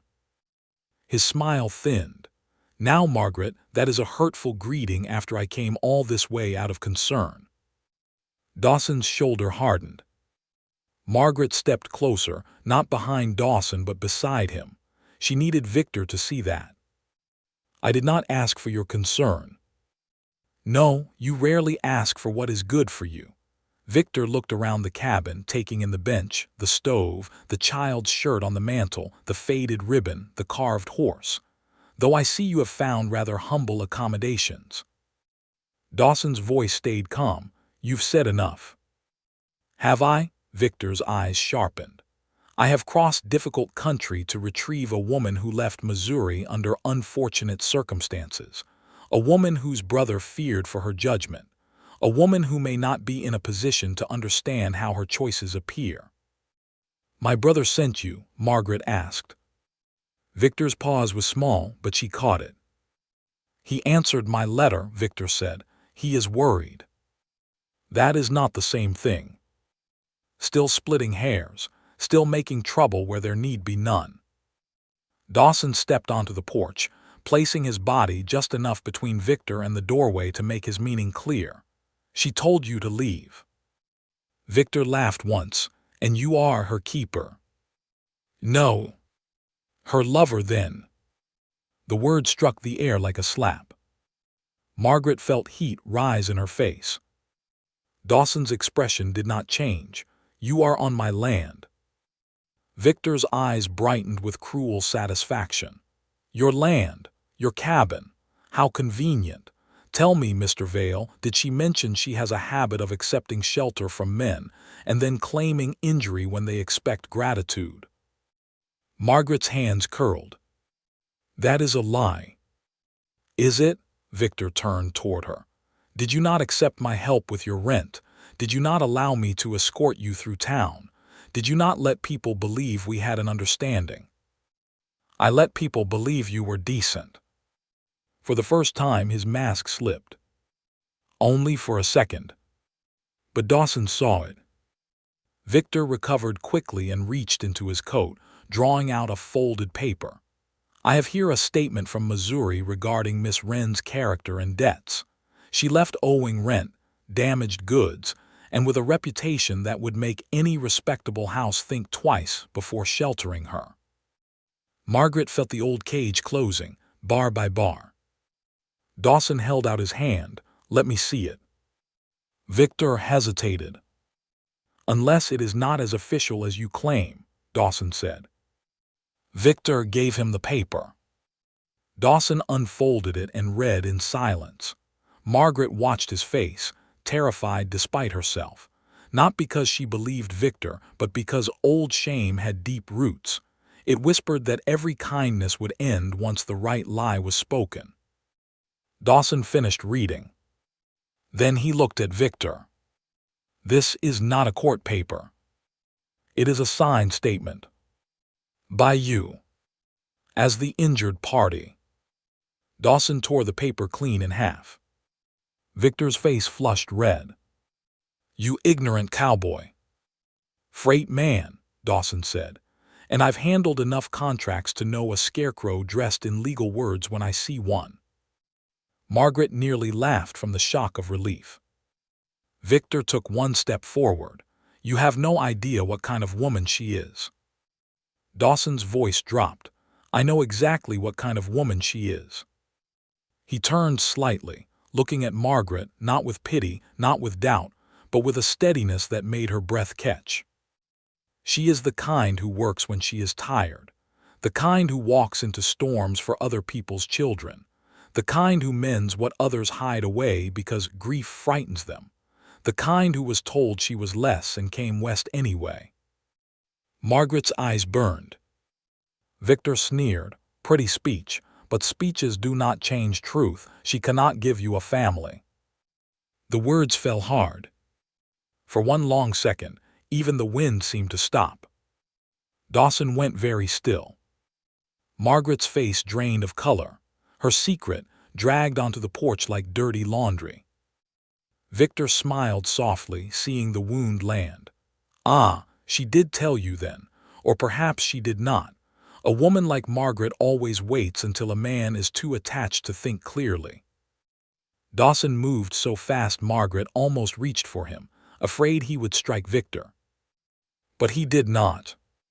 He stepped close enough that Victor backed up.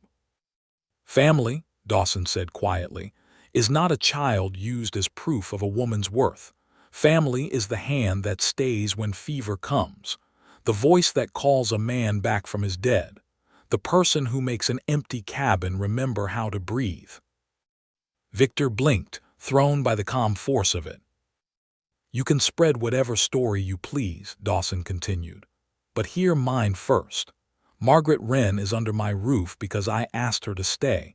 She is under my protection because I chose to stand beside her, and if she walks away tomorrow she will do so free, not because you dragged her, not because I caged her, because her life belongs to her." Margaret stared at him. Something inside her, something Victor had bent but never broken, stood tall again. She stepped forward. "Go back to Missouri, Victor." His eyes snapped to her. "You will regret this. I regret letting you make me small for even one day. You think this town will choose you when they know." Margaret looked past him. 3 figures stood near the road. Ruth Bellamy, her husband, and Miss Ada Prout, all frozen in place, clearly having heard enough. Behind them, Mrs. Pike stood with a basket on her arm, her expression stiff but attentive. Victor saw them too. His mouth tightened. Ruth stepped forward. "We already know enough." Miss Prout lifted her chin.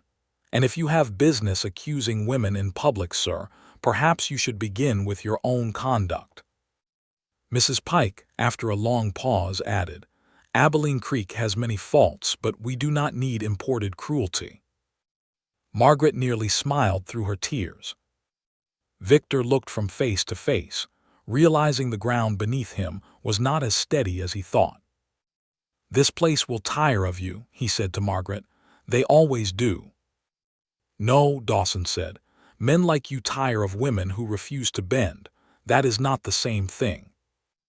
Victor shoved his torn paper back into his coat, mounted the horse tied near the gate, and rode toward town with anger stiff in his shoulders. No one moved until he was gone. Then Ruth climbed the porch steps and took Margaret's hand. "You all right?" Margaret looked at Dawson. He looked back, and everything unspoken between them stood open now. "No," she said honestly, "but I think I will be." If this truth moved your heart, stay with the story, because love in the frontier was not only about kisses and promises. Sometimes it was about standing in the doorway while the past came knocking and refusing to let shame enter the house. That night, after the town had carried the story away and the cabin grew quiet again, Margaret stood by the mantel. Samuel's shirt, the carved horse, Lydia's ribbon, Jacob's crooked wooden button. All the pieces of Dawson's past sat in the firelight. Now her own past had entered too. Dawson came to stand beside her. "I am sorry he said it that way," he said. So am I. I'm not sorry I heard it. She turned to him.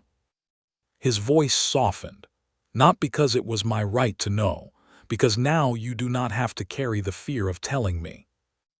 Her tears came then, quiet and tired. Dawson lifted one hand slowly, giving her time to step away. She did not. His fingers touched her cheek, rough and warm. "Margaret," he whispered. She closed her eyes. Outside, Victor Sloan had not left Abilene Creek, not yet. But inside the cabin, shame had lost its power.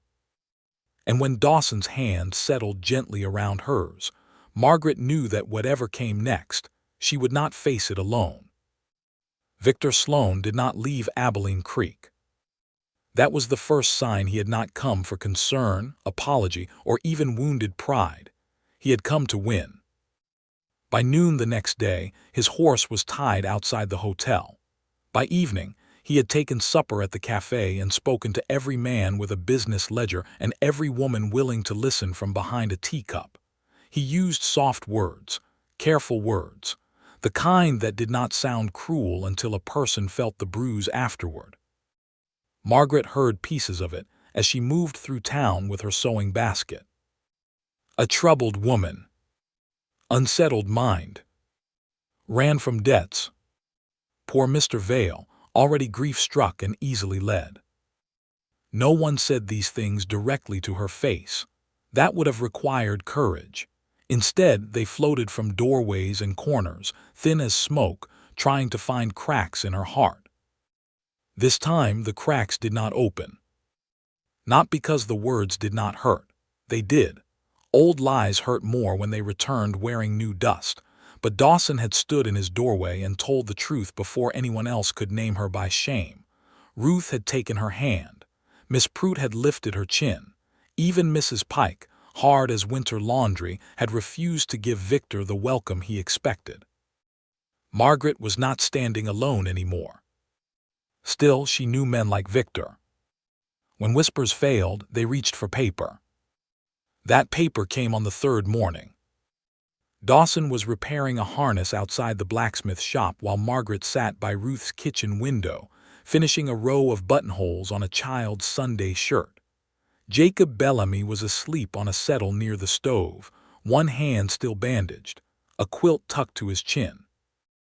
Ruth was kneading dough when Mr. Bellamy came in with a face like thunder. "Town meeting tonight," he said.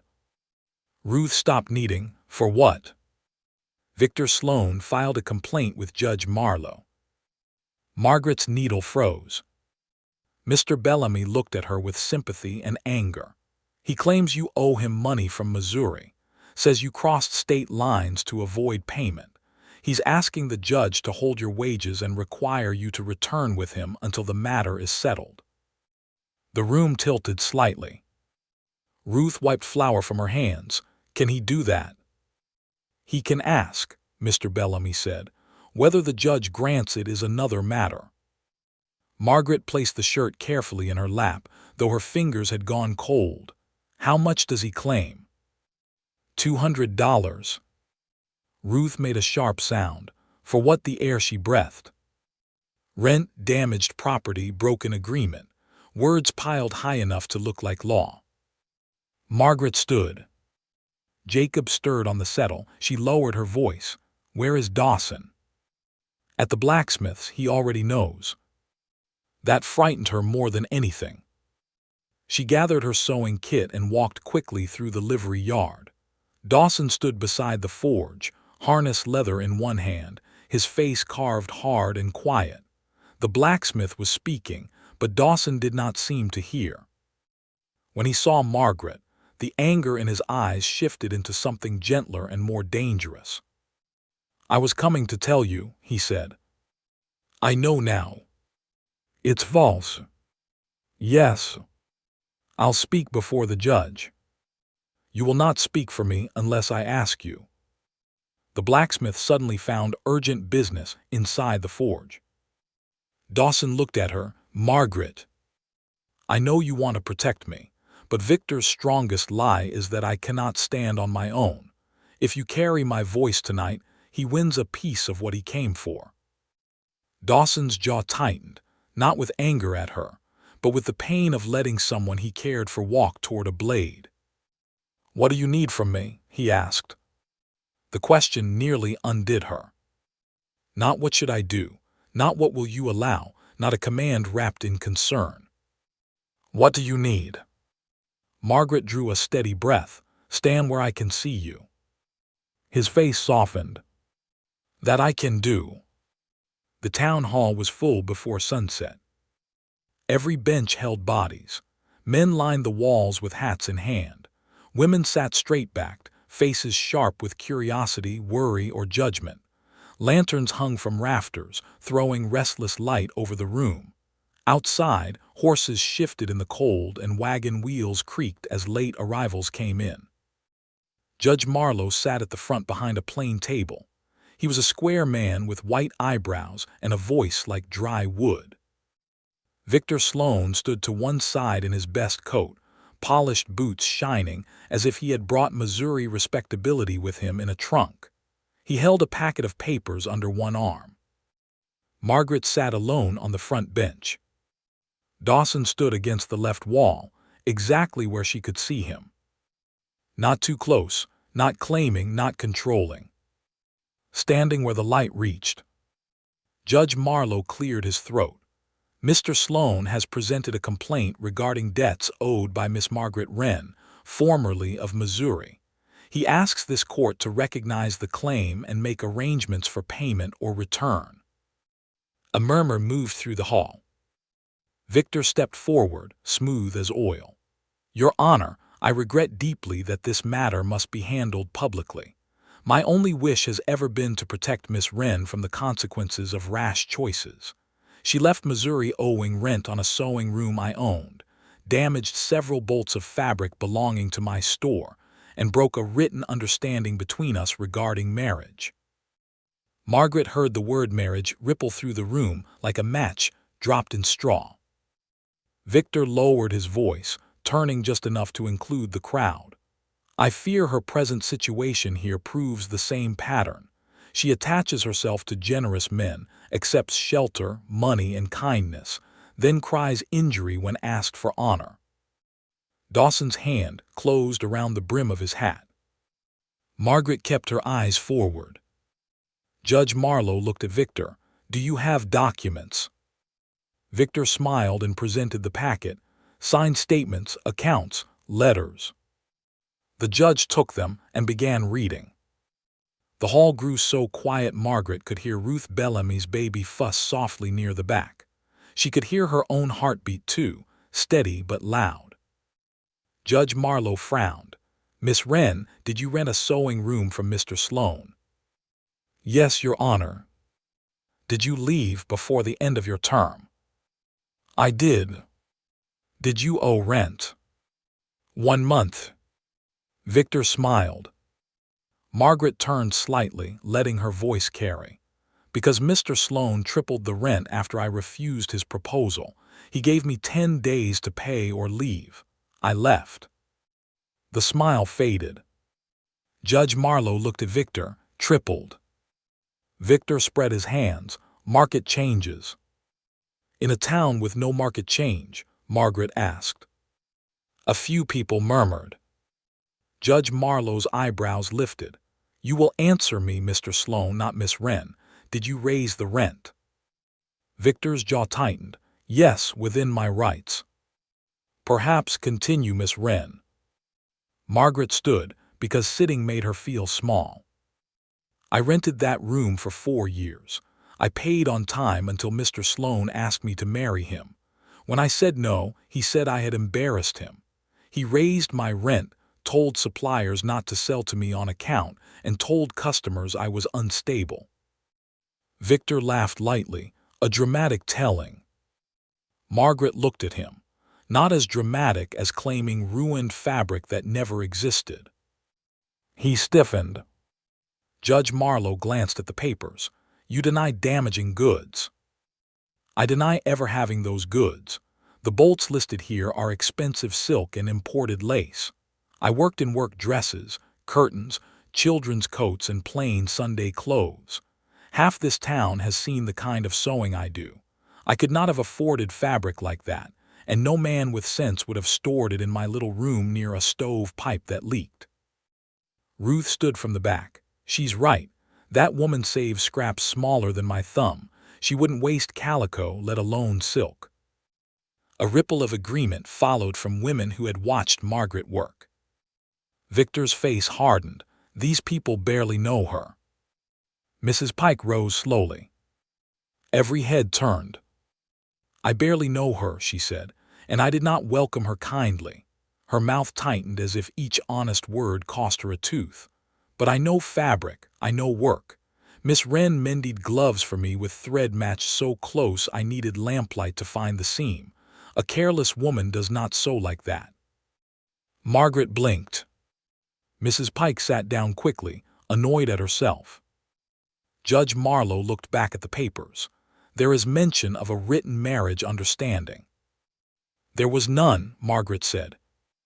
Victor drew himself up. We had an understanding witnessed by the community. You announced an understanding after I refused you. Because you led me to believe. I let you walk beside me to church twice.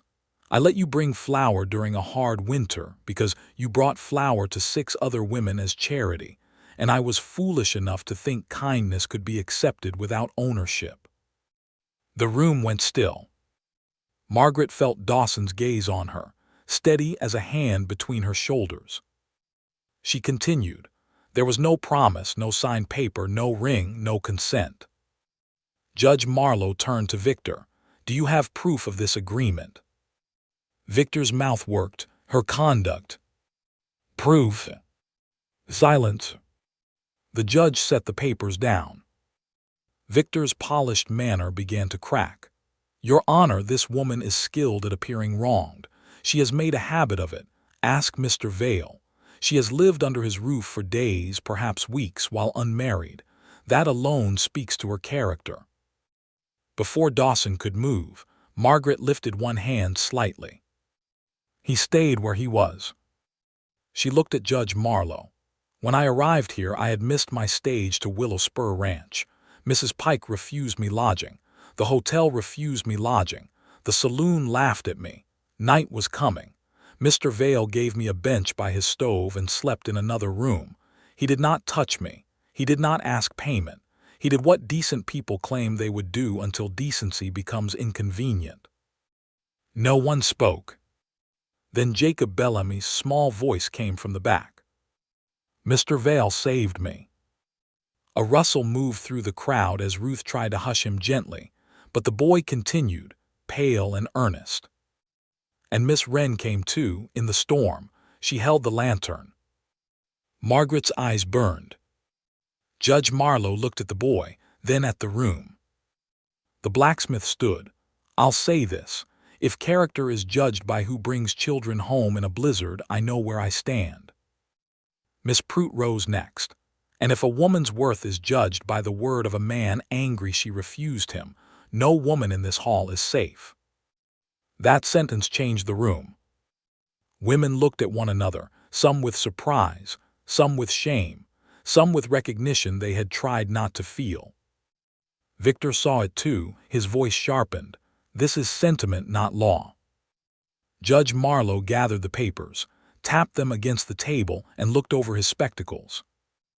Law requires more than wounded pride dressed up in ink. Mr. Sloane, your complaint is denied. A breath swept through the hall. Victor's face went dark.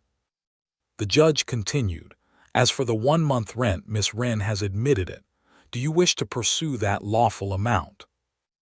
Victor glanced around, realizing every eye watched him.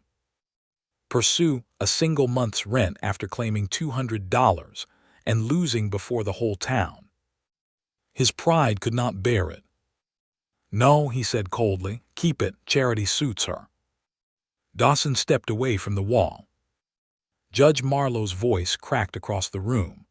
Mr. Sloane, I advise you to leave Abilene Creek before your tongue creates a matter this court cannot dismiss so gently. Victor gathered his papers with stiff hands. But before he turned, Margaret spoke. "Mr. Sloane."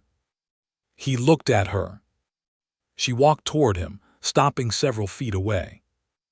Once his presence had made her feel smaller than her own shadow. Now she saw him clearly, not powerful, not grand, just a man who could not bear a woman's no. "You told me no one would believe me," she said. "You were wrong." His jaw clenched. "You told me no decent person would stand with me. You were wrong." Dawson moved beside her then, not in front, not behind. Beside. Margaret lifted her chin. "You told me I had no place. You were wrong about that too." Victor looked from her to Dawson, then to the watching town. There was nowhere left for him to plant his poison. He left without another word. The doors closed behind him, and for a moment the hall remained silent. Then Ruth Bellamy began clapping. One firm clap after another. Her husband joined, then the blacksmith, then Miss Prout, then slowly nearly everyone in the hall. Margaret stood in the sound, trembling. Dawson leaned close, his voice low enough for only her. "You stood." She looked at him, tears shining but not falling. "I knew where the light was." His face changed then, softened by something too deep for public words. Subscribe for more romantic Wild West stories where love, pain, and justice meet on the frontier. Because the strongest endings often begin when someone finally stops running. That night, Abilene Creek did not whisper about Margaret Wren the same way. Some still disapproved, some always would, but the story had turned. Victor Sloane had come to drag her past into town, and instead he had exposed his own smallness before everyone. When Margaret and Dawson walked home, the air was cold and clear. Stars covered the prairie like scattered silver pins. Neither spoke until the cabin light came into view. At the gate, Margaret stopped. Dawson turned. "What is it?" She looked at the cabin. The bench by the fire waited inside. The mantel held grief and memory. The door had opened to her when no other door would. "I do not want Willow Spur," she said. Dawson went very still. "I do not want Victor's shadow. I do not want Missouri's shame. I do not want to spend my life leaving places before they can leave me." Her voice trembled, but she did not look away. "I want work here. I want friends here. I want mornings that smell like coffee and wood smoke. I want to mend shirts beside your fire and argue with your mule and hear Jacob Bellamy laugh from the livery yard." Dawson's eyes shone in the starlight. "And you?" he asked. Margaret's heart pounded. "You most of all," she whispered. The words stood between them, bright and frightening. Dawson took one slow step closer. "Margaret, I am not an easy man to love. I am not an easy woman to hold. I have ghosts. I have scars. I may wake some nights hearing the creek. Then I will remind you where you are." He lifted his hand to her face, the same careful way he had the night Victor came. This time there was no interruption, no past knocking at the door, no town watching from the road. Only stars, snow, and two wounded people done pretending they had merely found shelter. Dawson bent his head. Margaret met him halfway. The kiss was gentle, almost trembling, not a claiming, not a rescue, a question answered by another question, a promise beginning to form without rushing its own name. When they parted, Dawson rested his forehead against hers. "I thought my heart was buried by that creek," he said. Margaret closed her eyes. Maybe it was only waiting to be called home. He drew her close then, and she let herself be held. Behind them, Abilene Creek slept. Before them, the cabin waited. And above the small gate where she had once walked in as a desperate stranger, Margaret Wren finally understood that home was not always the place a person planned to reach. Sometimes home was the place where a lonely cowboy pulled back a blanket, pointed to the fire and said, "Right here." Spring did not come to Abilene Creek all at once. It came slowly, like a shy promise. First the snow thinned along the fence posts. Then brown earth showed beside the cabin steps. Then one morning, Margaret found a blade of green pushing up near the woodpile, stubborn and bright against the last of winter. She stood over it with a basket of laundry on her hip and smiled. Dawson came from the barn carrying a coil of rope, something amusing. "Life," she said. He followed her gaze to the little green blade and gave one of his rare soft smiles. "Bold thing. I admire bold things. I have noticed." She looked up at him, and for a quiet moment neither moved. The whole world smelled of thawing earth, wood smoke, and horses. Somewhere in town, Jacob Bellamy laughed loud enough for the sound to carry across the open ground. At the livery, a hammer struck iron. The church bell rang once, not for service, but because the preacher's wife was testing the rope after repairs. Everything was ordinary. That was what made it beautiful. Victor Sloan had left Abilene Creek the morning after Judge Marlowe dismissed his complaint. No farewell, no apology, only hoofprints heading east and a hotel bill paid with bad grace. A week later, a letter came from Missouri, this one from Margaret's brother, Nathan. He wrote that Victor had returned angry and empty-handed, and that people were finally beginning to ask why so many of his stories ended with women leaving town. Margaret read the letter twice, then folded it and placed it in the stove. Dawson watched from his chair. "You don't want to keep it?" "No. It says you were right." "I know I was right." He looked surprised. She smiled as the paper curled into flame. "I do not need Missouri to admit it." That was the day Dawson began building her sewing room. He did not ask permission with grand speeches. He simply brought lumber from the old shed, measured the south wall, and began marking boards with a carpenter's pencil. Margaret came outside with her hands on her hips. "And what, exactly, are you doing to your cabin?" "Our cabin," he corrected. The words warmed her every time. "Our cabin," she allowed. "What are you doing to it?" "Adding a proper room with light enough for sewing." "I did not ask for that." "No. Dawson." He turned, pencil tucked behind his ear, looking younger than she had ever seen him. "You once said a person should not have to make do forever." I listened. Margaret had no answer ready for that. He stepped closer, his voice gentler. "You can say no." She looked at the south wall, at the open land beyond it, at the small cabin that had first held her as a stranger and now held the best parts of her life. Then she looked back at him. "I do not want to say no." So the room went up. Not quickly. Nothing worth keeping ever did. Mr. Bellamy came after livery work to help raise the frame. The blacksmith sent nails. Miss Prout brought 2 older schoolgirls to sweep shavings and ask Margaret questions about patterns and hems. Even Mrs. Pike arrived one afternoon with a bundle of curtains she claimed were too plain for the boarding house now, though they fit the new windows perfectly. Ruth Bellamy laughed when she saw them. "That woman would rather swallow a needle than admit she likes you." "She paid me for glove repair," Margaret said. "That is practically affection." By April, a sign hung near the cabin gate.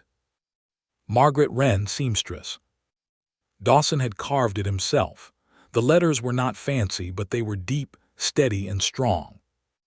Margaret touched the sign with her fingertips. "You forgot something." His face tightened. "Did I spell it wrong?" "No," she glanced at him with a nervous smile. "The name." Understanding moved slowly across his face. He looked at the sign, then at her. "Are you saying what I think you're saying?" "I am saying that I have lived under names men tried to give me. Difficult woman, fallen woman, damaged woman, poor thing." Her voice softened. "I would like to choose the next one myself."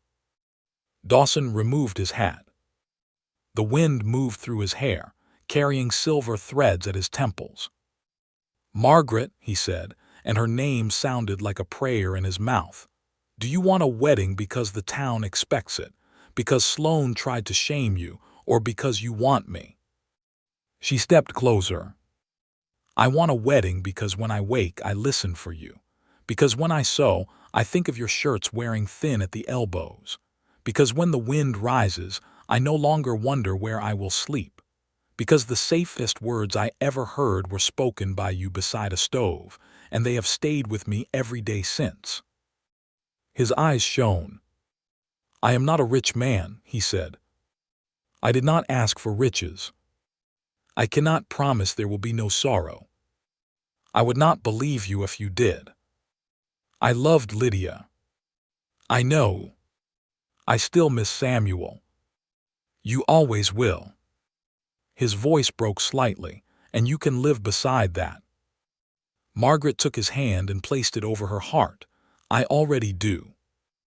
The wedding took place the first Sunday of May. There were no grand flowers, no satin gown, no polished carriage. Margaret wore a soft green dress she had sewn from Ruth's calico and trimmed with a narrow piece of Lydia's blue ribbon, offered by Dawson with tears he did not try to hide. Dawson wore his dark suit, brushed clean and mended at the cuff by Margaret's own hand. The church was full. Mrs. Pike sat in the third row, stiff-backed and pretending not to cry. Ruth Bellamy held Jacob close beside her. Miss Prout brought the schoolgirls, all whispering over Margaret's stitches. Judge Marlowe stood near the back with his hat in hand. Even the hotel owner came, though he looked uncomfortable under Ruth's stare. When Reverend Hale asked who gave blessing to this union, silence did not fall. The whole room seemed to breathe at once. Ruth spoke first, "We do." Then the blacksmith, "We do." Then Miss Prout, Mrs. Pike, Mr. Bellamy, and half the town in uneven, imperfect voices. Dawson looked at Margaret with wonder. The same town that had once watched her like a scandal now stood witness to her chosen place. When the vows were spoken, Dawson's hand trembled around hers. Margaret squeezed it. He smiled then, fully, openly, without hiding. After the wedding, they returned not to a lonely cabin, but to a home crowded with pies, laughter, children underfoot, and neighbors carrying chairs from one room to another. Jacob placed his crooked wooden star button on the table beside the wedding cake and announced it was for luck. That evening, when the last guest had gone, and the prairie sky turned rose and gold, Margaret and Dawson stood alone by the mantel. Samuel's carved horse rested there. Beside it lay the mended white shirt, Lydia's blue ribbon, Jacob's wooden button, and now a small scrap of green fabric from Margaret's wedding dress. The past had not been erased. It had been given a place at the table, without being allowed to own the house. Dawson slipped his arm around Margaret's waist. "Mrs. Vale." She leaned into him. "That sounds strange." "Good strange. Home strange." He kissed her temple. Outside, the new sign moved gently in the evening wind. Dawson had already carved the second one and nailed it beneath the first. Margaret Vale, seamstress. Margaret laughed softly when she saw it through the window. "You were certain." "No," he said, hopeful. Months passed, and the sewing room filled with cloth, thread, sunlight, and women who came not only for mending, but for conversation. Dawson took small freight jobs again, never far, never more than his heart could bear. When young families came west with frightened eyes and empty pockets, Margaret gave them coffee, and Dawson showed them where to find work. One autumn evening, nearly a year after the missed stagecoach, a young woman arrived in Abilene Creek alone. Her wagon had broken down, her money was nearly gone, and every proper room in town was full. Margaret found her outside the cafe, shivering in the wind with a bag at her feet. The young woman looked up with tired eyes. "Ma'am, do you know where I might sleep tonight?" Margaret turned toward Dawson, who stood beside her with the quiet understanding of a man who remembered exactly where love had begun. He smiled. Margaret reached for the young woman's bag. "Yes," she said softly, "right here." And as they led another lost soul toward the warm cabin at the edge of town, the fire already glowing in the window, Margaret understood the final truth of her journey.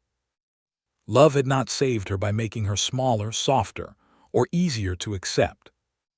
Love had saved her by giving her a place where she could stand tall. Dawson Vale had once pulled back a blanket and offered her a safe place by the fire. Together, they had turned that single act of kindness into a home. If this story touched your heart, share your thoughts in the comments and subscribe for more romantic Wild West stories where lonely hearts, brave women, and wounded cowboys find healing on the frontier. The prairie wind moved gently across Abilene Creek, carrying the smell of wood smoke, fresh bread, and new beginnings. Inside the cabin, the fire burned steady. And Margaret Vale, who had once arrived with nowhere to sleep, now knew exactly where she belonged. Right here. Forever right here.